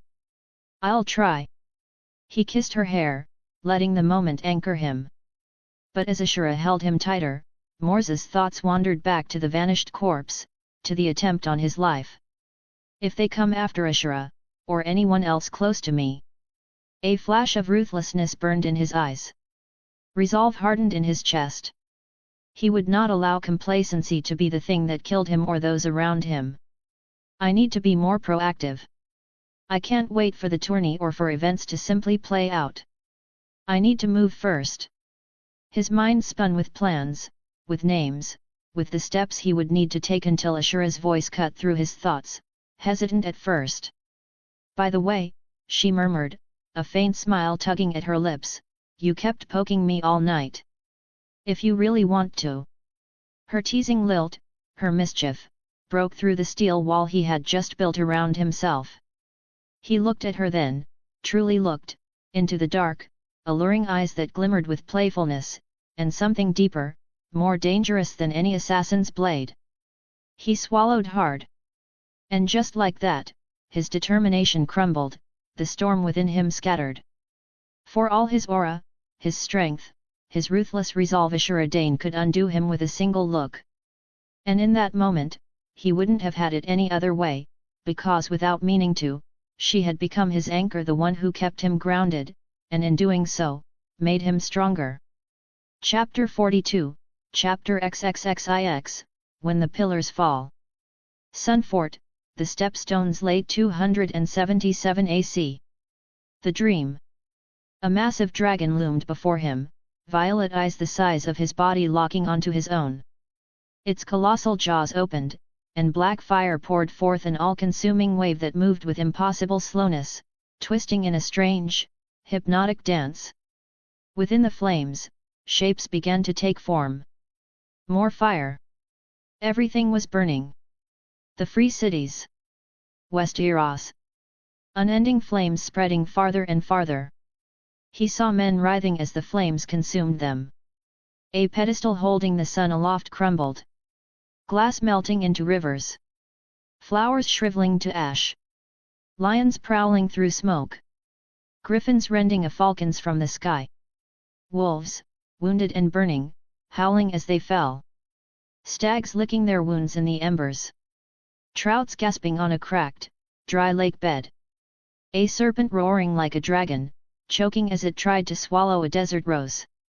A kraken rising from the depths, only its vast eyes breaking the surface, hunger burning in them as they searched for prey.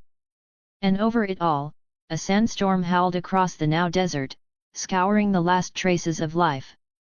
Then, suddenly, everything changed. A bone-deep deathly cold spread outward, freezing all it touched. Wolves tried to flee south but froze mid-step. Falcons dropped lifeless from the sky. The trouts froze beneath the ice. The lions, gaunt and starving, collapsed. The kraken sank beneath the waves. Flowers turned brittle and shattered. And then the Sunday. Brilliant. Blazing. It rose strong against the cold, driving back death with its light, bringing balance to the world. But just as warmth returned, a three-eyed raven appeared out of nowhere. And the dream ended. Mors woke in shock, breath ragged, skin slick with cold sweat, his long hair plastered to his face and chest. Dragon dream. He murmured. But this one, was so confusing. What was it trying to say? A soft movement beside him pulled his attention. He turned his head to find beauty, desire, and danger bound in one form, temptation and grace intertwined, stirring with lazy confidence beneath the sheets. Ashura rolled over in search of the human pillow she'd lost, her black hair spilling around her shoulders, framing her face. Her bare, voluptuous body, his alone to behold, glowed faintly in the first light of dawn. His queen of love and beauty. His soon-to-be wife, Ashura Dane. This closeness was new, born after the latest assassination attempt. She had taken the initiative, sweeping into his chambers with a smirk and a challenge. Since I can't wait for a blockhead like you to make the first move, as a proper Dornish lady, I'll take care of it myself. A faint smile touched his lips at the memory. I've found new applications for my aura. Careful not to wake her, Mors rose from the bed, poured a cup of water, and stepped out onto the patio overlooking Sunfort. He stared out at the sea and the blush of dawn on the horizon, brow furrowed. The dream was confusing, he muttered. But does it mean events are about to begin? His chest rose and fell with a heavy breath as he gripped the railing, violet eyes fixed on the breaking light. So much to do. So little help. So little time. Sunfort, the Stepstone's small council solar. Later that afternoon. Jeremy rose. Initial construction of the defense structures is complete. We can now shift focus to finalizing the pending city projects. That's my last update. At the head of the table, Mors nodded and turned to Sienna, his spymaster of internal affairs. Sienna bowed. My prince, more people continue to arrive from the mainland to join us, but just as many spies. We've done well vetting them so far, but relying on your abilities is not a sustainable path. We need to expand our network. Mors nodded gravely. Ashura, seated beside him, watched with quiet worry. He had been spreading himself thin with a newfound urgency since the assassination attempt, and today he looked especially on edge. He'd been working with Sienna to vet arrivals through his aura, but there was only so much one man could do. Yes, Mors agreed, his voice low. We need other angles. Reach out to Madame Co. Her courtesan house can loosen more tongues than any rack of questions. Offer her the chance to open a new branch under our protection here, with profit sharing if she agrees. Sienna dipped her head. I'll see it done. Mors shifted his gaze. The good news is that my personal efforts have quickened our growth. Projects are moving faster with the influx of people. Sir Davin, Sir Karen, your updates. The two men exchanged a glance, with them quietly agreeing to Davin starting. Davin inclined his head and began. As you say, my prince. With the added help, we've advanced the timeline for retrofitting the captured ships. By week's end, each command outpost of the Stepstones will have a total of 3 heavy warships, 6 intermediate galleys, and 21 light patrol ships. The men are prepared to take their stations. He looked to Karen. Karen nodded firmly. That's correct. The crews are trained and drilling with their captains. We should have at least 350 men ready to man the ships, plus 150 for garrison at each outpost.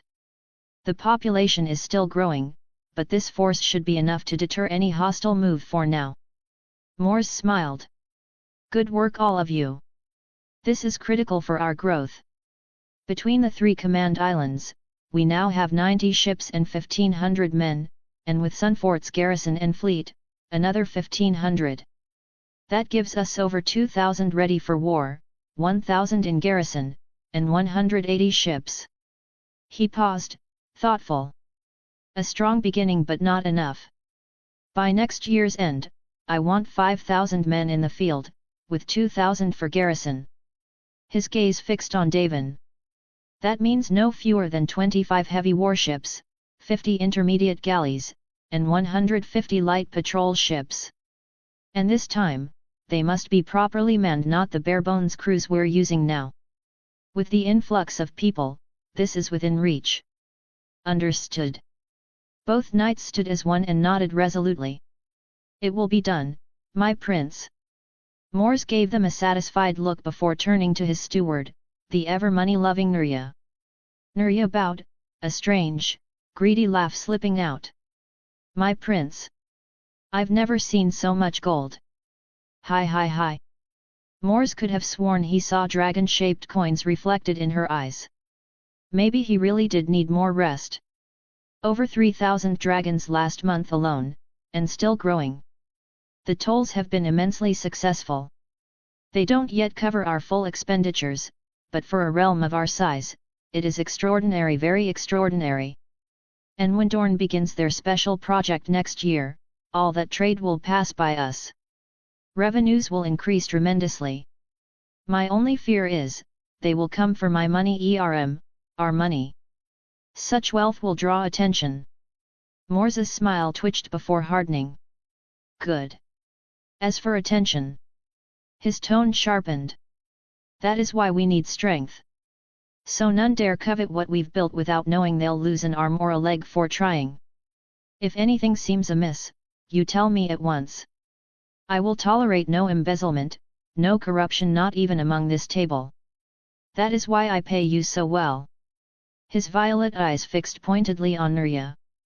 She was loyal and capable, but her obsession with coin always made him wary. Yes, my prince, the council said in unison while Nuria nodded so quickly and eagerly she looked like a bobblehead. Mors sighed, rubbing at his brow before shifting his gaze to the next in line, his ever-loyal servant. Nail, you're up.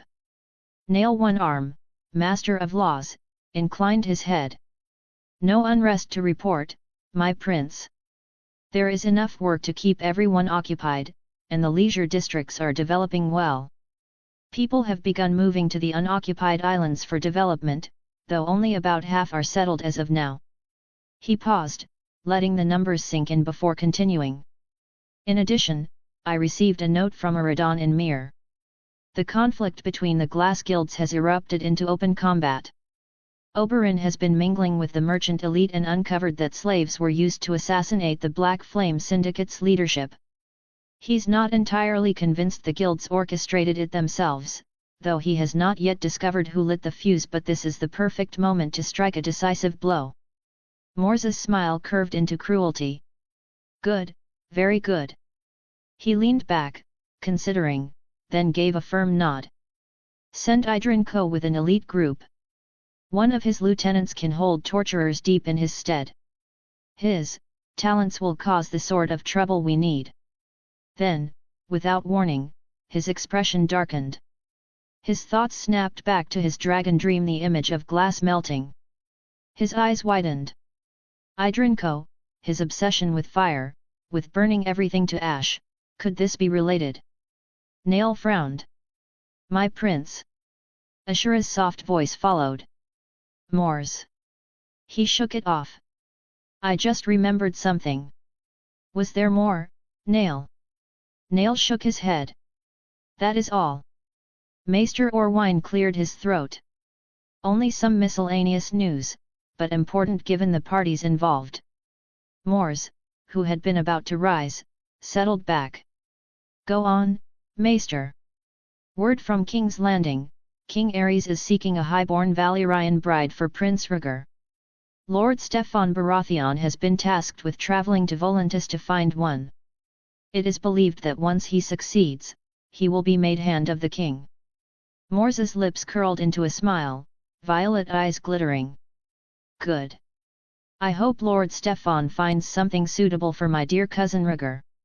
He looked around the table once more. Thank you, all of you.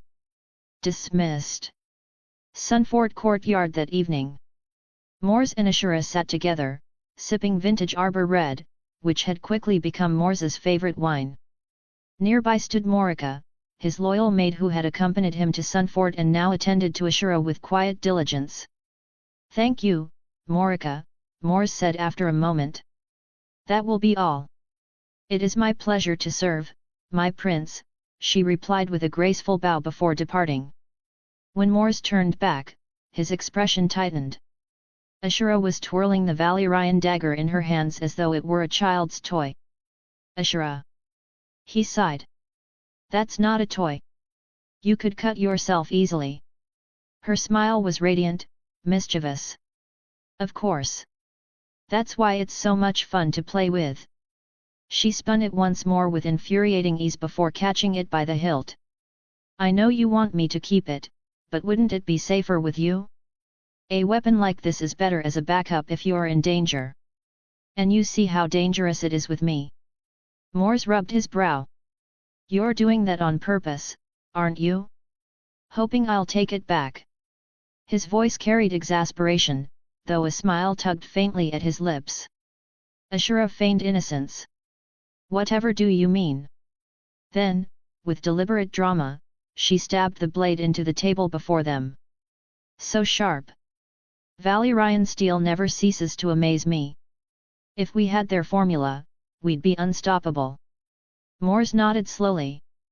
Perhaps. A sword is only as good as its wielder, but yes, it gives an unfair advantage to those who hold one. Ashura hummed, eyes lingering on the dagger. That said, I still don't understand the name. Why call it Crocea? It sounds so strange I can't figure out its origin. Mors's lips curved. Just call it Inspiration. I thought it fit well enough with my name. Ashura tilted her head. Mors's Crocea? I still don't get it. She shrugged, then leaned forward, studying him. Anyway, you've been tense all day. More than usual. What's wrong? Mors turned somber, silent for a moment before speaking. I had another dragon dream this morning. Ashura's violet eyes widened.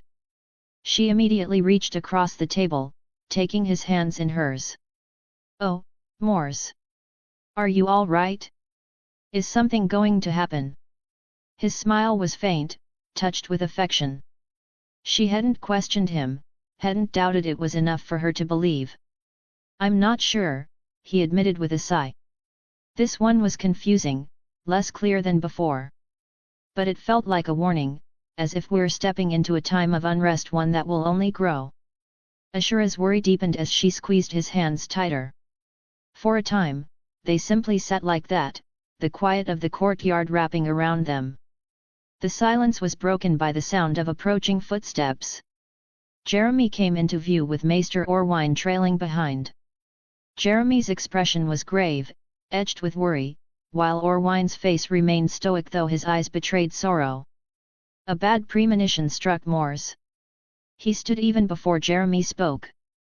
"My prince." "Mors." Jeremy struggled, his voice breaking. "Princess Lorza collapsed. She's fallen into a coma, she may not survive." The words struck like a hammer. Mors staggered, breath catching, as though one of the pillars of his life had cracked beneath him. "No." Ashura whispered, her own eyes wide with sadness. "Mors." She rose quickly, wrapping her arms around Mors as if to steady him. Mors's arms tightened around Ashura, but his violet eyes burned past her shoulder. He had seen fire, he had seen ice, and now one of his pillars was falling. A pedestal holding the sun aloft, crumbling, just like the dream. "The storm was closer than I feared," he thought grimly, sorrow pressing in as his mind turned to Lorza. Chapter 43, Chapter XL, Oaths and Omens. Tower of the Sun, Sun's Pair, early 278 AC. The crypts beneath the Tower of the Sun were cool and heavy with silence, the air thick with the weight of centuries. Flickering torchlight cast long shadows across carved stone walls, where sun and spear motifs watched like silent sentinels over the resting princes and princesses of Dorne. A tall figure, around 6 feet 3 inches, 191 centimeters, stood solemnly before a coffin draped in Martell colors. Mors was dressed in dark ceremonial garb, his long hair unbound and veiling much of his face. One hand pressed against the coffin's lid, his head bowed, as though by sheer will he could keep her with him a moment longer. Behind him, the sound of muffled sobs broke the stillness. Elia wept openly, her grief unrestrained, while Melario, Ashura, and Alyssa tried in vain to console her. At the entrance, Doran, Oberyn, and Manfredi spoke in low voices, their words hushed and heavy. Sir Lewin and Sir Jeremy stood near the bier in silence, their faces carved with quiet devastation. Princess Lorza Martell lay within. She had never woken from her coma, succumbing to eternal rest 3 days prior. A funeral had already been held in the old palace, a solemn ceremony where all who wished could pay their respects. Now, she would be placed among her ancestors, in the Martell crypts beneath the Tower of the Sunday. As Mors's thoughts lingered on his mother, the frailty of life and his own limitations pressed hard upon him. For all his gifts, his strength, his aura, there were battles he could never win. He could not shield his mother from death, nor forever protect those he loved. That truth he had at last, solemnly, accepted. Slowly, he lifted his head. His voice was little more than a whisper, yet it carried through the crypt like a vow. "Goodbye, mother." The last 2 months had been heavy with grief. Lorza's decline and her eventual death weighed heavily on all who had loved her. Though expected by then, her passing struck no less a devastating blow. Elia had taken it especially hard. She had been scheduled to spend time in Old Town but cancelled her plans to remain by her mother's side.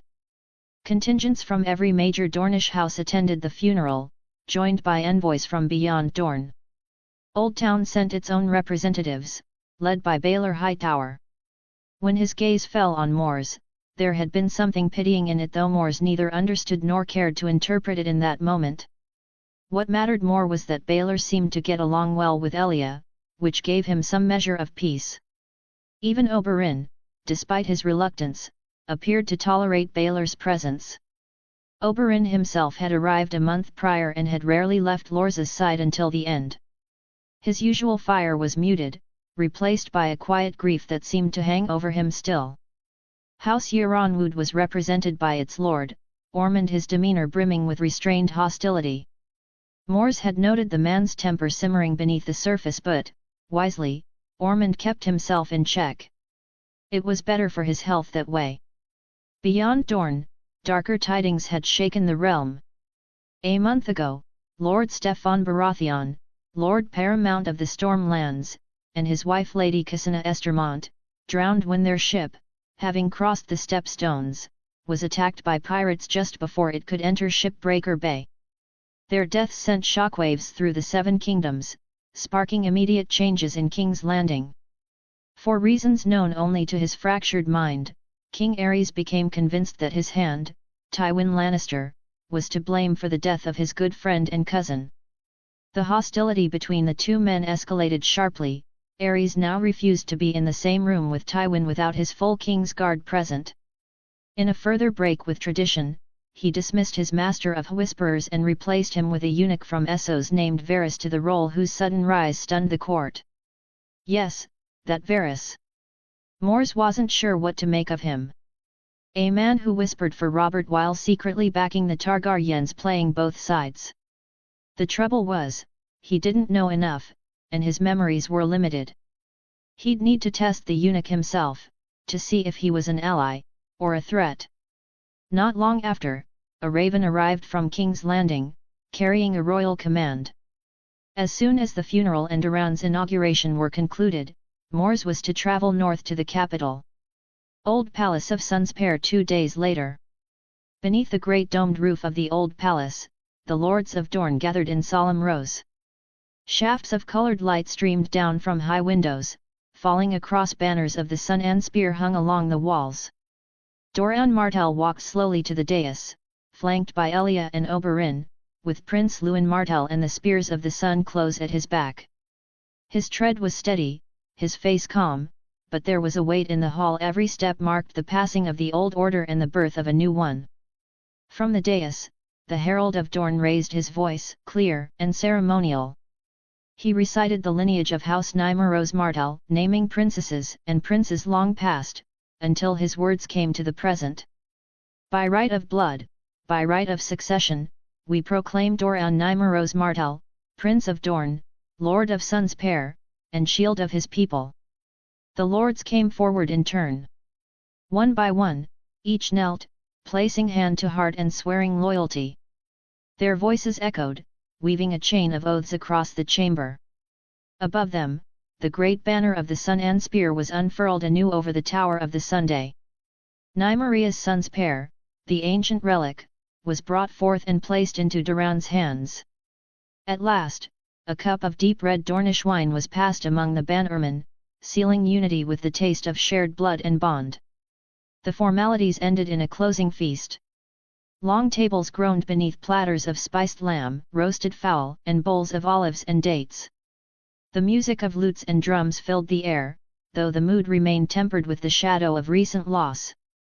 It was then that Lord Ormond Euronwood chose his moment.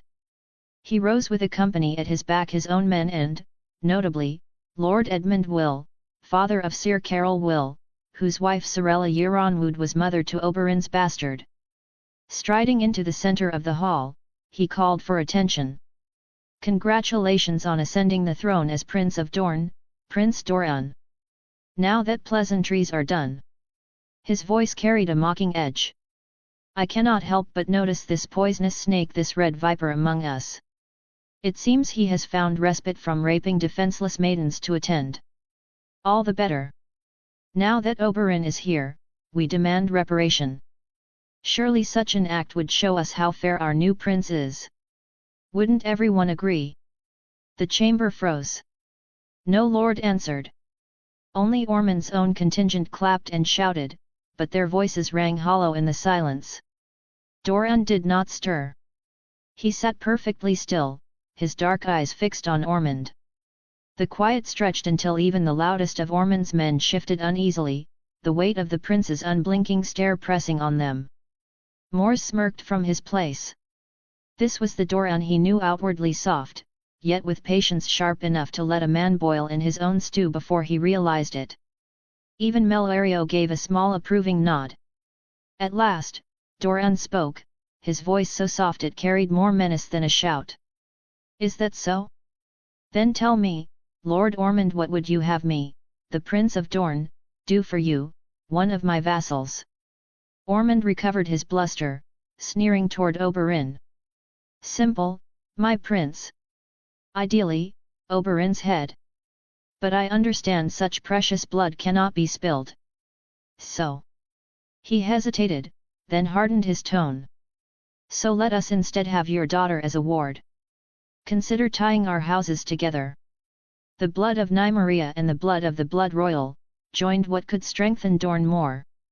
Melorio's eyes flared with fury, and it was only Doran's steady hand on hers that kept her seated. Mors, attuned to emotion, felt a killing intent radiate from his brother so strong it seemed to take form. Oberyn surged to his feet. "I'll kill that smug bastard." Mors's hand shot out, gripping his shoulder. "Oberyn, leave it. Doran has this." Manfrey, beside them, stared at Doran, eyes widening as he sensed it too. His brother's presence had changed, more solid, more commanding.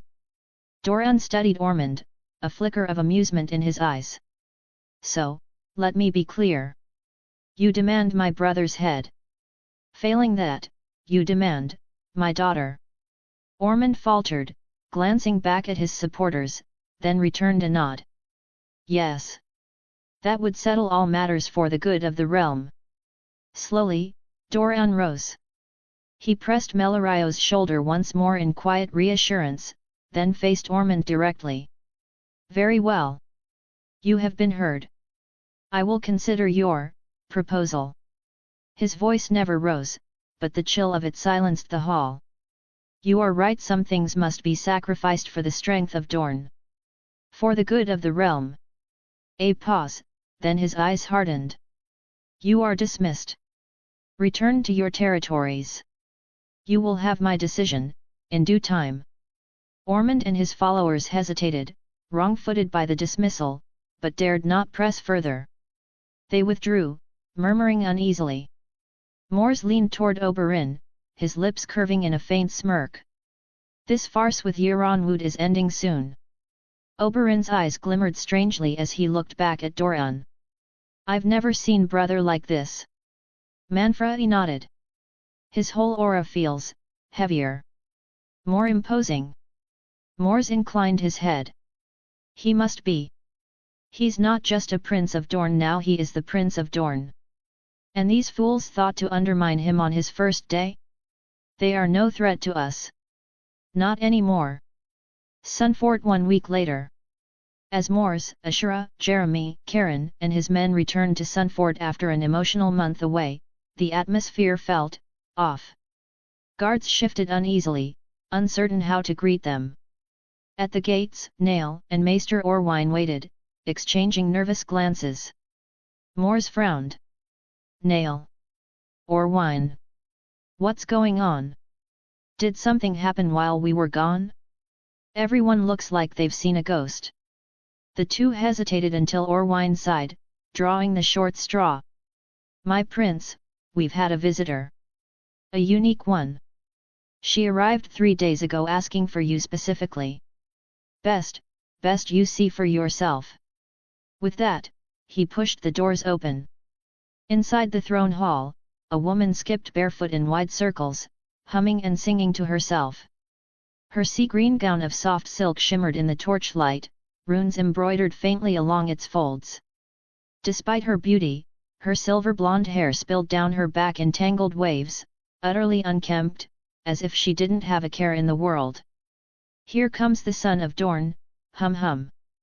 Bright as the day he was born, hum hum. Here comes the dragon of the south, hum hum. To hunt you down and close your mouth, hum hum. Cold, cold, phase away, hum hum. His light will rule the day, hum hum." Mors, Ashura, Jeremy, and Karen froze in place. They looked at each other, then at Nail and Orwine as if demanding answers. The two men only grimaced helplessly. Suddenly, the woman stopped. Her eyes wide and luminous as beacons locked onto Mors.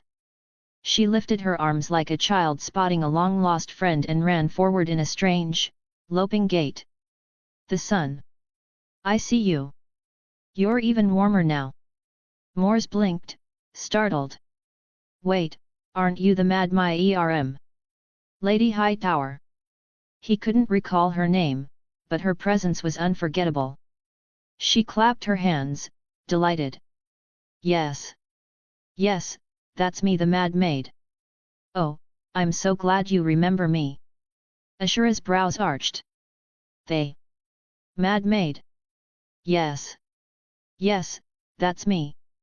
Malara nodded furiously. Then she gasped, spinning toward Ashura with sudden intensity. You're so pretty. Perfect. You'll be my sister now. Mors, trying to keep control, stepped in. Forgive me, my lady. I do remember you from years ago. Your name was... The mad maid is fine, she interrupted breezily. But if you like, you may call me Malara. Malara Hightower. Ashura's voice was cautious. Lady Hightower, did something happen to your shoes? Malara smiled dreamily. Shoes block the ground. The ground speaks. With bare feet I see more clearly. She said it as though it were the most obvious truth in the world. Mors pinched the bridge of his nose. Perhaps we should take this to my solar. Behind Malara, her two Hightower guards and weary maids looked utterly exhausted, their faces blank with despair. Yes, yes, Malara chirped. Show me all the places I'll need to know where I'm living now. Mors froze. Living? What do you mean by that? Her eyes widened, as if she had just remembered something crucial. She darted to her maids, snatching a sealed letter in an ornate long box. Bounding back, she thrust the parchment at Mors. Here. Almost forgot. It explains everything. Open it, quick. He broke the Hightower seal and read. His face went deadpan. He looked up at Malara with pure exasperation. Ashura leaned over to read as well. Her jaw dropped. The contract was written in childish handwriting. Malara Hightower, known as the Mad Maid, belongs to Mors Martell, known as the Sun of Dorne. Signed Lord Leighton Hightower. Actually signed by the Lord himself. Mors thought in exasperation, Malara clearly wrote this, but the signature is real. Ashura blinked, utterly bewildered. Jeremy muttered under his breath, 7 save us. Malara only beamed. Hi. Daddy approved. And I brought a gift. She opened the ornate box and drew forth a long, twisted shard of obsidian so black it seemed to drink the light, its edges razor sharp, humming faintly with unseen power. Mors's words caught in his throat. The thing called to him. Go on, Malara whispered eagerly. Touch it. He glanced at her manic smile, then at Ashura's and Jeremy's worried faces. After a heartbeat's hesitation, he reached out. His fingers brushed the artifact. And the vision surged through him. After a moment, he tore his hand back, chest heaving, violet eyes blazing. He looked at Malara, breathless with dawning understanding. I see you, he rasped.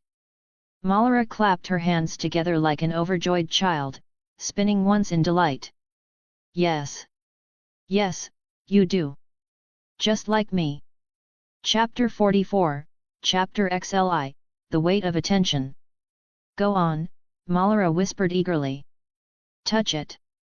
He glanced at her manic smile, then at Ashura's and Jeremy's worried faces. After a heartbeat's hesitation, he reached out. His fingers brushed the artifact. The instant his fingers brushed the twisted black glass, the world shifted. It was as though his sight were wrenched from his body and flung skyward. The chamber, Sunfort, the stepstones all dropped away beneath him. He soared higher, faster, until the world below stretched like a vast painted map. He gasped, nearly losing balance, but the vision steadied. He could see everything. The sea, the islands, Sun's pair gleaming in the distance. He willed it, and the world answered, the view pulled closer, down to Bloodstone's harbor where ships bobbed at anchor, guards patrolling the docks. Another thought, and the vision shifted zooming outward across the narrow sea toward Myr, where smoke still curled above the rooftops from the guild war Auraborne had written about. His heart pounded. It was as if he held the realm in the palm of his hand. Then, faintly, another presence brushed against his vision. A voice sang through the dark like a ripple across water. See? Isn't it beautiful? Malara's. At that instant, Mors tore his hand back, chest heaving, violet eyes blazing.